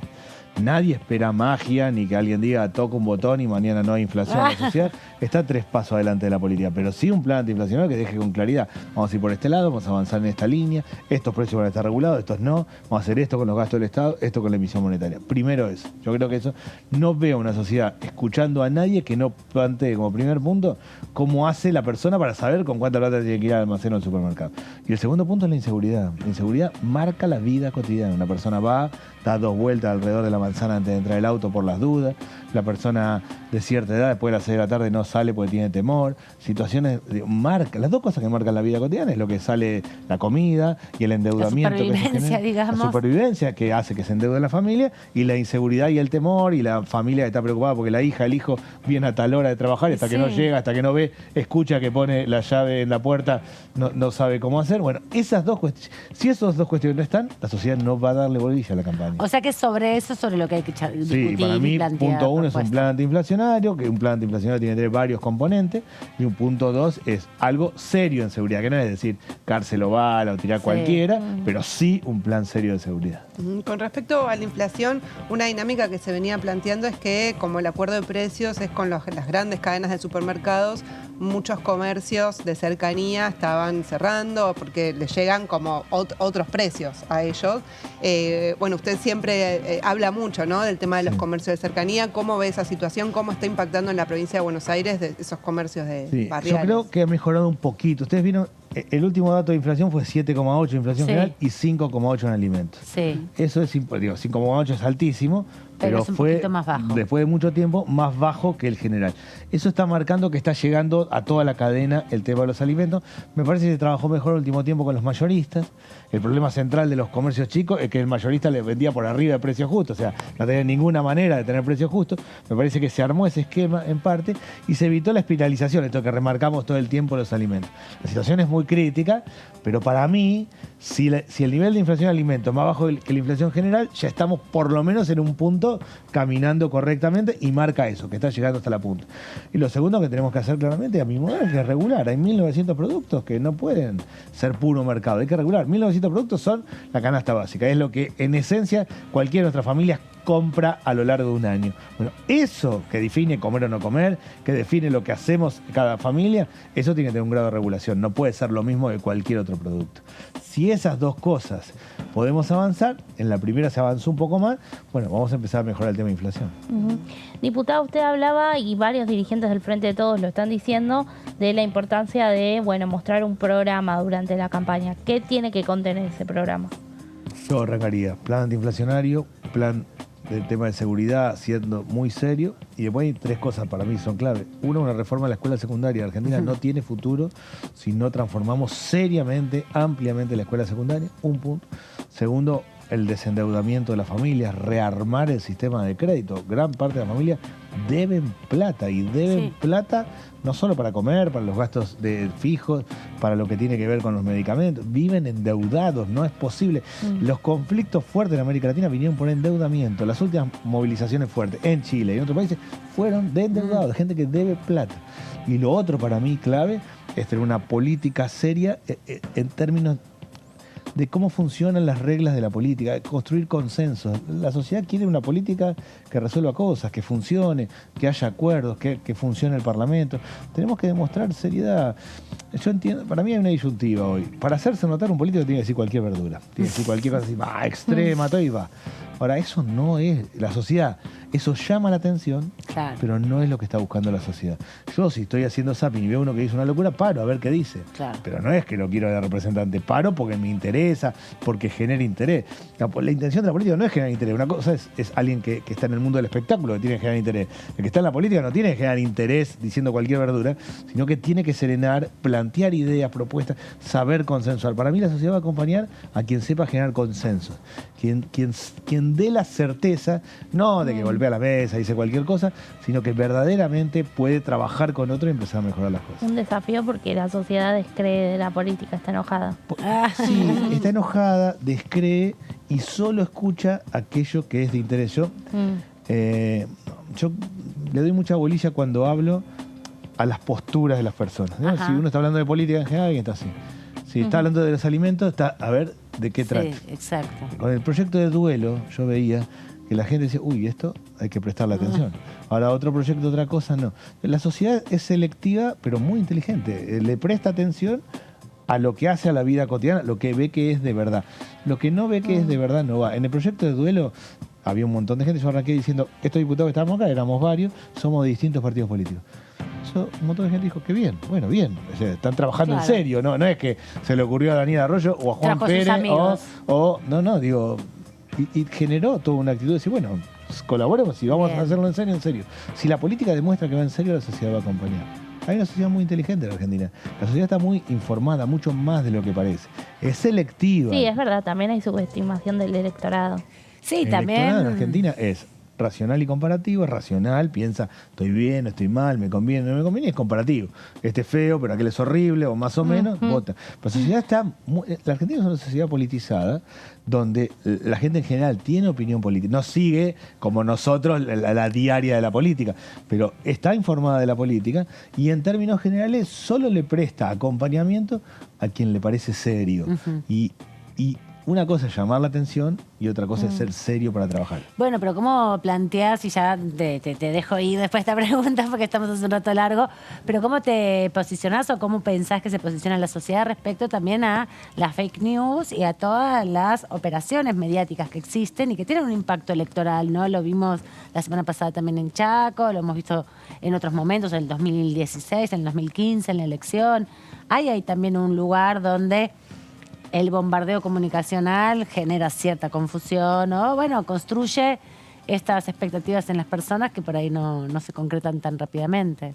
Sí, yo lo creo en este sentido. A mí me parece que las fake news y el avance comunicacional tienen éxito cuando la sociedad percibe que hay algo ahí, que hay algo sobre la persona, sobre la política. Cuando percibe que no se corre.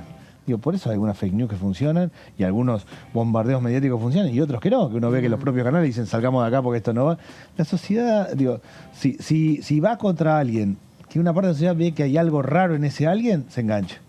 Si no, no se engancha. Me parece a mí, digo, creo que hay una cosa fuerte y yo seguí mucho la campaña de Haddad contra Bolsonaro. Haddad era el candidato cuando Lula no podía ser y le hicieron fake news tremendas con digo, una cosa brutal, tremenda. Un profesor universitario que lo destrozaban.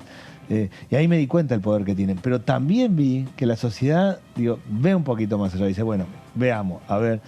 No, a mí mi impresión es que mi impresión es que la sociedad con la política tiene una cosa de piel. Saca la ficha, alguien dice me gusta o no me gusta. Me parece que sí o no. Lo ve por la tele y dice, este tipo me parece creíble o no. Yo creo, humildemente, que soy de los tipos que en términos generales la sociedad dice, este tipo dice algo razonable, vamos a escucharlo. Punto. No, estoy enamorado, pero sí, bueno. Y segundo, ve la actuación, qué hace, qué no hace. Si más o menos cierra, que parece razonable, y hace cosas que tienen que ver con lo que dice, ahí confío un poquito más. Si hay una fake news sobre alguien así, es más difícil de que prenda. Si la sociedad tiene la idea de que es medio trucho el que está, y además viene algo así, es como que corrobora. No es solo lo que digo, entiendo que la comunicación es más complicado, pero yo creo que en parte pasa por ahí. Gracias, Daniel, por este ratito aquí en la tercera edición. Gracias a ustedes. Nosotros nos vamos a compartir una producción que ha hecho la Cámara de Diputados de la Nación porque el 17 fue el aniversario de Güemes, de Martín Miguel de Güemes, y justamente en el ciclo Albores de la Patria, que se realizó hace algunos años atrás, se produjo esta pieza que la pueden encontrar en el Facebook justamente de la Cámara de Diputados, pero aquí queremos compartir un pedacito.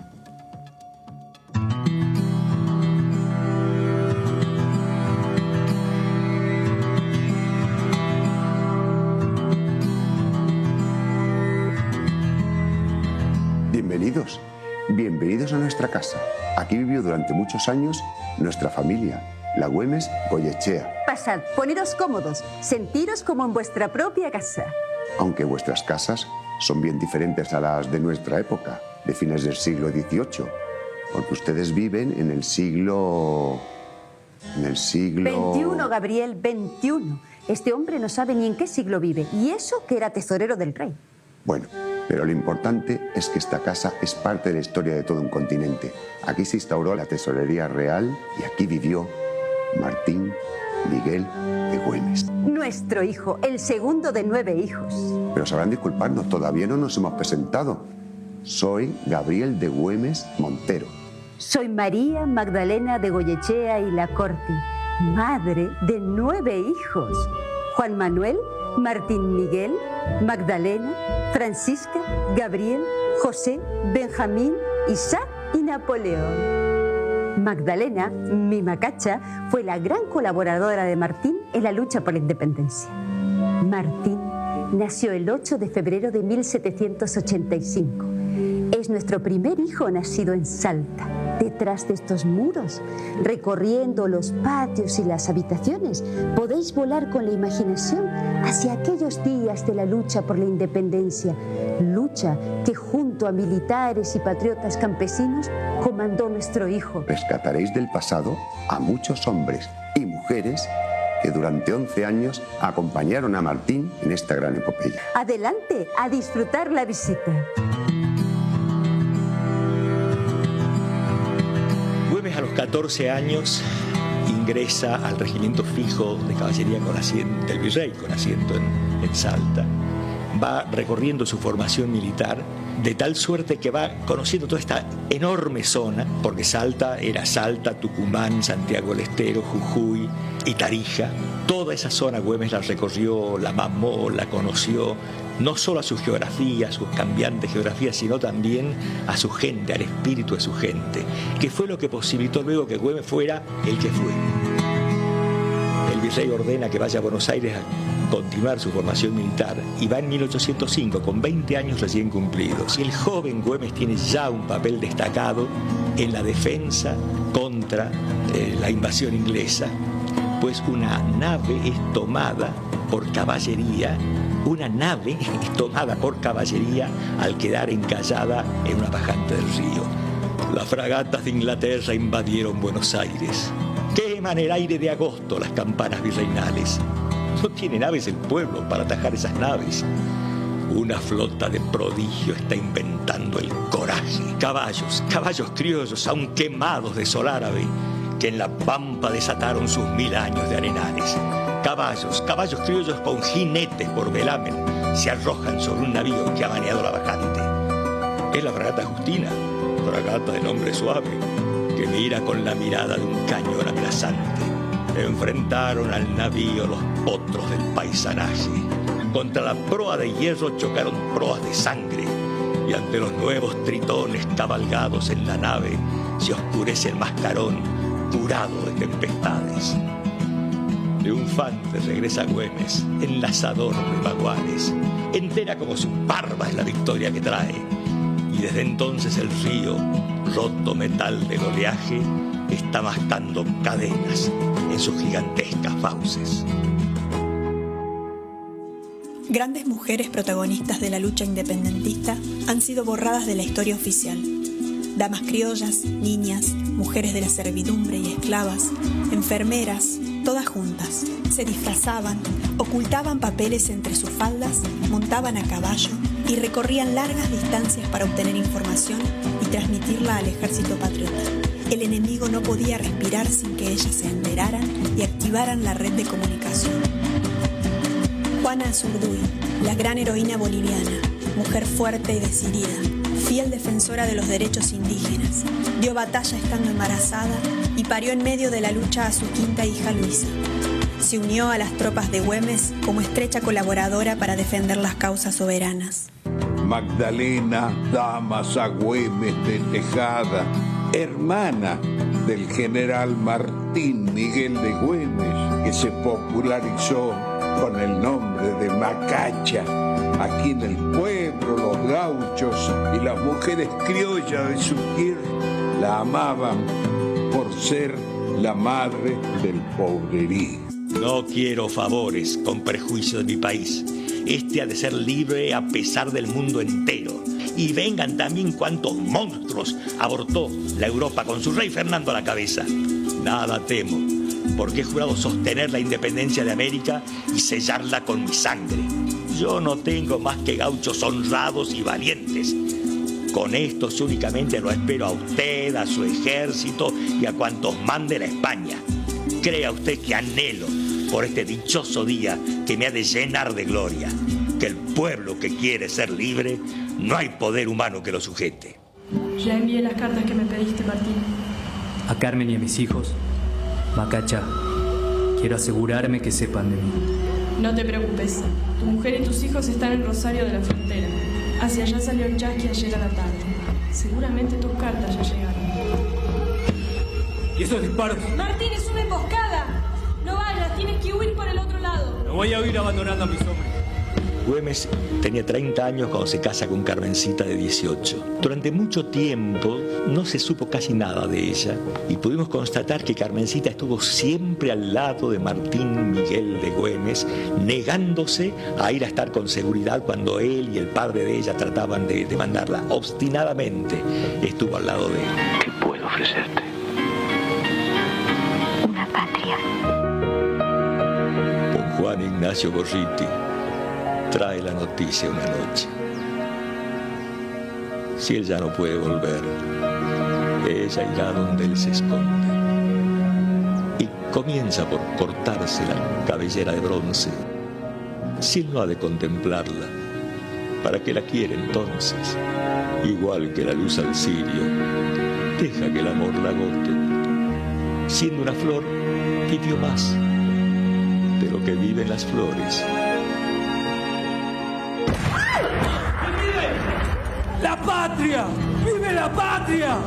Nos debemos una mirada con perspectiva de género, que resitúe a las mujeres en el eje de la escena, visibilizándolas y promoviéndolas como hacedoras de la historia.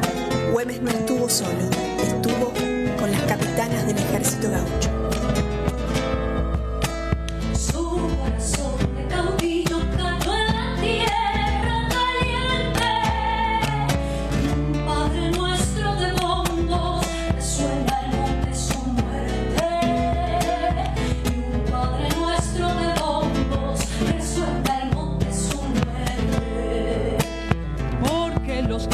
De Salta, los gauchos de Antigüemes llevaban cuando peleaban una zamba entre los dientes.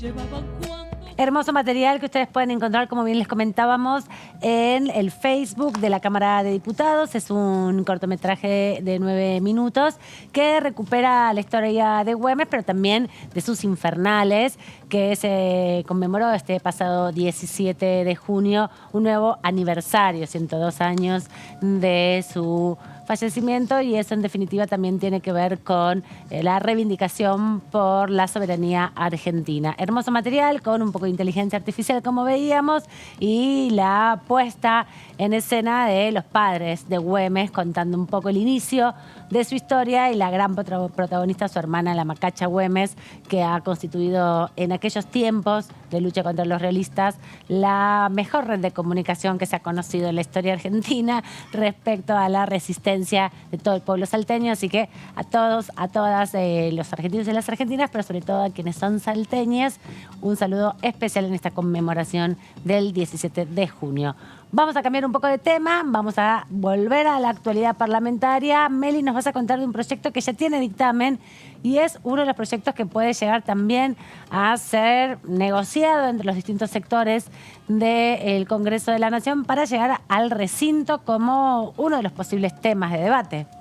Sí, Amanda, le falta un dictamen más de una comisión, pero sabemos que cuando se trata de presupuesto y Hacienda y en la previa de una posible sesión, bueno, se puede despachan, resolver. claro, se puede resolver más rápido. Lo importante es que ya salió de su comisión cabecera, de la Comisión de Intereses Marítimos, Fluviales, Pesqueros y Portuarios, que preside la diputada Mariana Zubik de la Coalición Cívica, y tiene que ver con la trazabilidad de la pesca. Es un tema que se había ya dictaminado el año pasado, bueno, perdió estado parlamentario, y se volvió a consensuar en lo que fue una reunión hace muy pocos días de esta comisión que duró 10 minutos. Sí, lo que pasa es que ya tenían acuerdo, ¿no? Porque el proyecto no pudo complementar, claro, no pudo complementar con la formalidad de su tratamiento, porque están todos de acuerdo con el proyecto y porque no se hizo la reunión que se hacía en algún momento, en alguna etapa, en otros tiempos de este Parlamento, en noviembre, para aprobar todo este tipo de proyectos. Claro. ¿no? Eso es parte de las anécdotas, ya no pasa más. Eso. No, eso te iba a decir, se fue perdiendo completamente con rituales que se pierden. Este contexto sí, tan polarizado entre, bueno, las mayorías, ¿no? Las principales bancadas. Bueno, como te decía, esta iniciativa surgió del consenso entre dos proyectos de diputado Carlos Selva del Frente de Todos y Ximena García de la UCR, es decir, hay acuerdo entre el oficialismo y la oposición. Es uno de esos proyectos que se suman a la lista de los consensuados. Porque tampoco tiene, bueno, ahora nos vas a contar más en detalle, pero también es algo que venía retrasado, digamos, en la organización económica y también en el control. Hablábamos recién con Daniel Arroyo sobre las limitaciones que tiene muchas veces el Estado para el control del cumplimiento de normativas como las leyes laborales. Bueno, con la pesca pasaba algo similar. No había tantos controles o no estaba por lo menos ordenado el control sobre la producción que permitiera al Estado tener un poco más de información. Sí, hay igualmente acciones, protocolos, resoluciones que está llevando a cabo el SENASA junto con la Subsecretaría de Pesca de la Nación, pero a través de una ley lo que se busca ahora es justamente implementar un sistema único a nivel país. Claro, que no cada distrito tenga su propia normativa. Exactamente. Este sistema único de trazabilidad de los productos de la pesca y la acuicultura con destino al consumo interno o a la exportación, con el fin de garantizar la legalidad de las capturas y producciones, el cumplimiento de las normas de inocuidad, calidad y sostenibilidad de estos productos a lo largo de todo su ciclo de vida y asegurar el acceso a la información trazada. Básicamente lo que se busca es que estos productos, bueno, se tenga información, se tenga evidente registro de todo el trayecto, ¿no? De toda la cadena a lo largo de su producción, no solo por una cuestión ambiental, sino también para combatir justamente la pesca ilegal, ¿no? Claro, que también es parte de los problemas que tiene la Argentina con esa extensa costa, extensísima costa que tenemos, que es muy difícil de controlar y que, como también sabemos, y lo hemos comentado más de una vez, en los últimos años se han difundido imágenes satelitales que muestran la depredación de nuestros mares y océanos después de las 200 millas, donde Argentina ya no tiene injerencia, y mucho de eso es lo que se comercializa también incluso dentro de nuestro país, ¿no? Lo que quieren hacer es controlar un poco más eso. Y además pienso, los alimentos venidos del agua, los peces, los frutos de mar, tienen una vida comestible muy corta, son muy volátiles, digamos, en su sanidad. Por eso tiene que haber mayores controles, porque pueden venderte pescado podrido, literal. Claro, eso pensaba, ¿no? O sea, es lo ambiental, lo de la pesca ilegal y también una cuestión de salud pública para los consumidores, para los usuarios. Hay pescados que sí tienen que de dónde sus orígenes en determinados lugares, pero hay lugares donde, bueno, se consigue a través de la pesca artesanal o en mercados ilegales, y eso es lo que pone también en riesgo y el ojo, porque hay muchos recursos que se están perdiendo sin esta trazabilidad. Bueno, por eso decíamos esto de que el sistema único va obviamente a ser para todo el territorio, porque la ley establece que será de orden público. Cuando una ley es de orden público, quiere decir que rige para todo el país. No es lo mismo que cuando llevan ese artículo que se adhieran las provincias. Que requiere la adhesión y que tiene que votar una ley propia cada legislatura. Sino que regirá para todo el territorio de la nación, alcanzando la actividad comercial. En tanto, la pesca de supervivencia quedará excluida. La pesca artesanal es otro proyecto. Claro. No, artesanal no, de supervivencia. Esa pesca que capaz, bueno, hasta hace la persona que hace hobby también. Claro. O de las comunidades originarias que A los que viven sobre la costa que pescan para comer. Claro, digamos, para vender. Para uso propio, digamos, no para comercializar. Bien. Bueno, vamos a la siguiente. Como cuando vas ahí a San Nicolás y están los pescadores que te venden lo que han hecho al lado del puerto. Entre los objetivos del sistema figura garantizar la legalidad, seguridad, inocuidad y sostenibilidad a lo largo de la cadena, asegurar la autenticidad de la información trazada, así como su disponibilidad en favor del Estado y de cada actor de la cadena productiva. También el de resguardar el derecho de acceso a la información por parte de los consumidores en relación a la procedencia de los productos comercializados. Exacto. Bueno, importante también desde el punto de vista, ¿no?, de la defensa de los consumidores. Exacto. Simplificar los procedimientos administrativos y promover la eficiencia del sector público y privado mediante la generación de información útil, auténtica y automatizada, ¿no? También esto de, bueno, tener todo en un mismo sistema, ¿no? Exacto. También es importante porque parte del sistema que tiene Argentina respecto al cobro impositivo en muchas de estas industrias productoras es la declaración jurada, ¿no? Y si ahí no hay un control un poco más acérrimo. Y recuerdo que en algún momento Carlos Selva nos contaba que su aspiración era que tuviera cada lote o cada producto un sello que contara con toda esa información. Entonces cualquiera podría, en caso de requerirlo, hacer esa trazabilidad.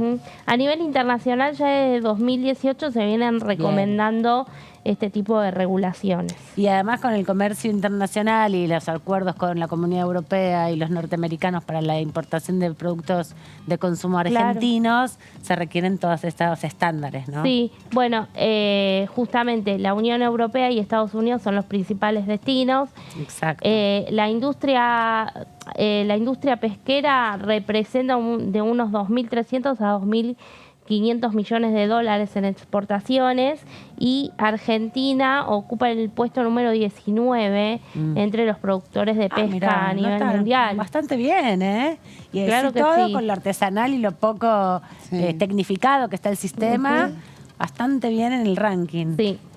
Bueno, el sistema, justamente esto puede potenciarlo mucho más, ¿no? Exacto. El sistema único deberá requerir como mínimo información sobre identificación de cada lote de materia prima, identificación de la embarcación pesquera, la fecha y localización geográfica de la captura o la fecha de producción, entre otros puntos más que el sistema deberá contener.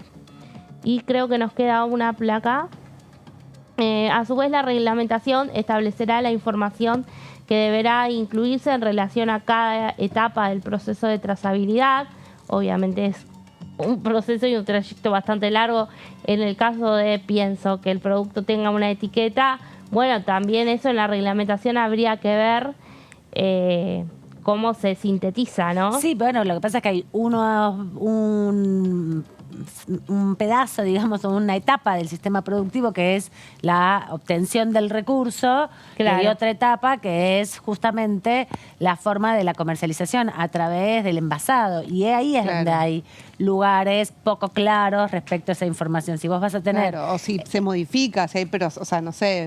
Sí, bueno, yo pensaba, si vos compras hoy vas al supermercado y compras un paquete que tenga, por ejemplo, calamares, bueno, te tiene que decir de dónde viene, de qué lote y de qué lugar, no solamente la empresa o la fecha de vencimiento, que es lo que tiene hoy, ¿no? Va a tener que tener un número de dónde se produjo ese bien, de dónde se obtuvo y en dónde se envasó, para que vos puedas tener toda la información también. Sí, bueno, pero no solo los productos que salgan de nuestro país o que se comercialicen internamente, sino aquellos productos importados que ingresen a Argentina deberán cumplir también con todas las normas, a más tardar dentro de los 3 años de publicada la reglamentación de la ley.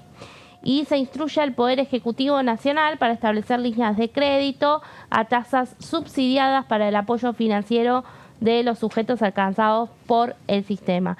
Finalmente, entre otros aspectos centrales de este proyecto, se establecen sanciones y multas para los infractores, que serán multas que irán desde los 1.000 UT es unidad de trazabilidad, se le llamó de esta forma, de las 1000 UT a las 200.000 UT. Esto es para que también se pueda ir actualizando a lo largo del tiempo, actualizar el valor de la UT directamente y se dé la proporcionalidad se de lo busca que te da. como una unidad fija, como siempre decimos, para que no se ponga un monto que después en el tiempo se desvalorice, digamos. Exacto. Y la UT será equivalente al precio de un litro de combustible gasoil. Ese va a ser el parámetro para más fácil de entender todavía, incluso para que cualquiera pueda saber cuánto es la multa para quienes no cumplan. Primero se tiene que aprobar este proyecto, pero como bien decía él al principio, ya tiene acuerdos, ya tuvo acuerdos el año pasado para llegar al dictamen, no pudo concretarse su aprobación, por eso insistieron nuevamente este año con el dictamen para darle la posibilidad de que llegue al recinto. Vamos a repasar qué decía la diputada Marcela Paso hace algunos días atrás respecto a este proyecto. Bueno, la verdad que desde las comisiones de las que formo parte también con mucho entusiasmo después de haber logrado dictaminar nuevamente, porque había perdido estado parlamentario, el dictamen referido a los proyectos sobre trazabilidad de la pesca, en la Comisión de Intereses Marítimos el día martes. Antes de la reunión del jefe de gabinete.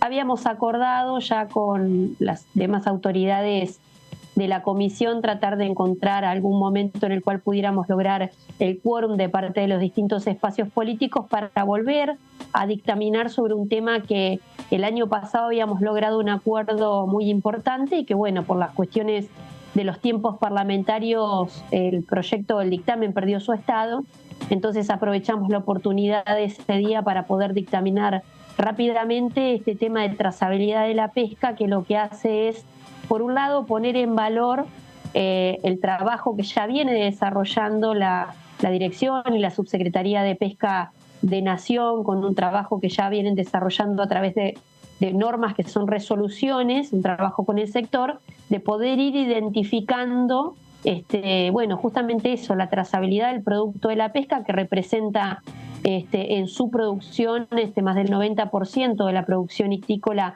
se exporta en nuestro país, entonces es muy importante no solamente marcar el tema de la trazabilidad para los consumidores y consumidoras de Argentina, sino también para pararnos frente al mundo con una norma que hoy por hoy ya es exigencia en algunos países. Escuchábamos a la diputada Paso con nuestros colegas la semana pasada comentando sobre este proyecto. Bueno, hemos llegado al final del día de hoy. Gracias, Jessy, por esta tarde. A vos, nos vemos la semana que viene.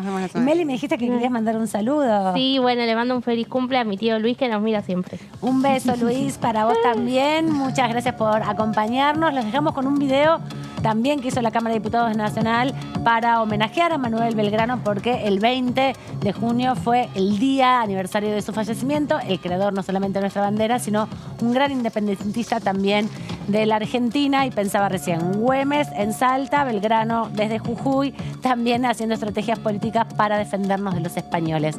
Chao, los dejamos con la continuidad informativa de TV. En medio de las batallas por la independencia, el general Manuel Belgrano entendió que era necesario crear un emblema para diferenciar al ejército patrio de los soldados españoles e identificar al país naciente. En 1812, junto a sus soldados, enarboló en Rosario una bandera con una franja celeste y otra blanca por primera vez. Luego partió a hacerse cargo del ejército del norte, sin saber que el triunvirato había desautorizado su implementación.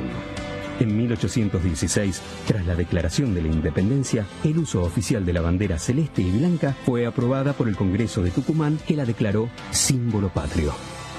Es por ello que hoy honramos al creador de la bandera y héroe de nuestra patria, el general Manuel Belgrano, quien falleció el 20 de junio de 1820.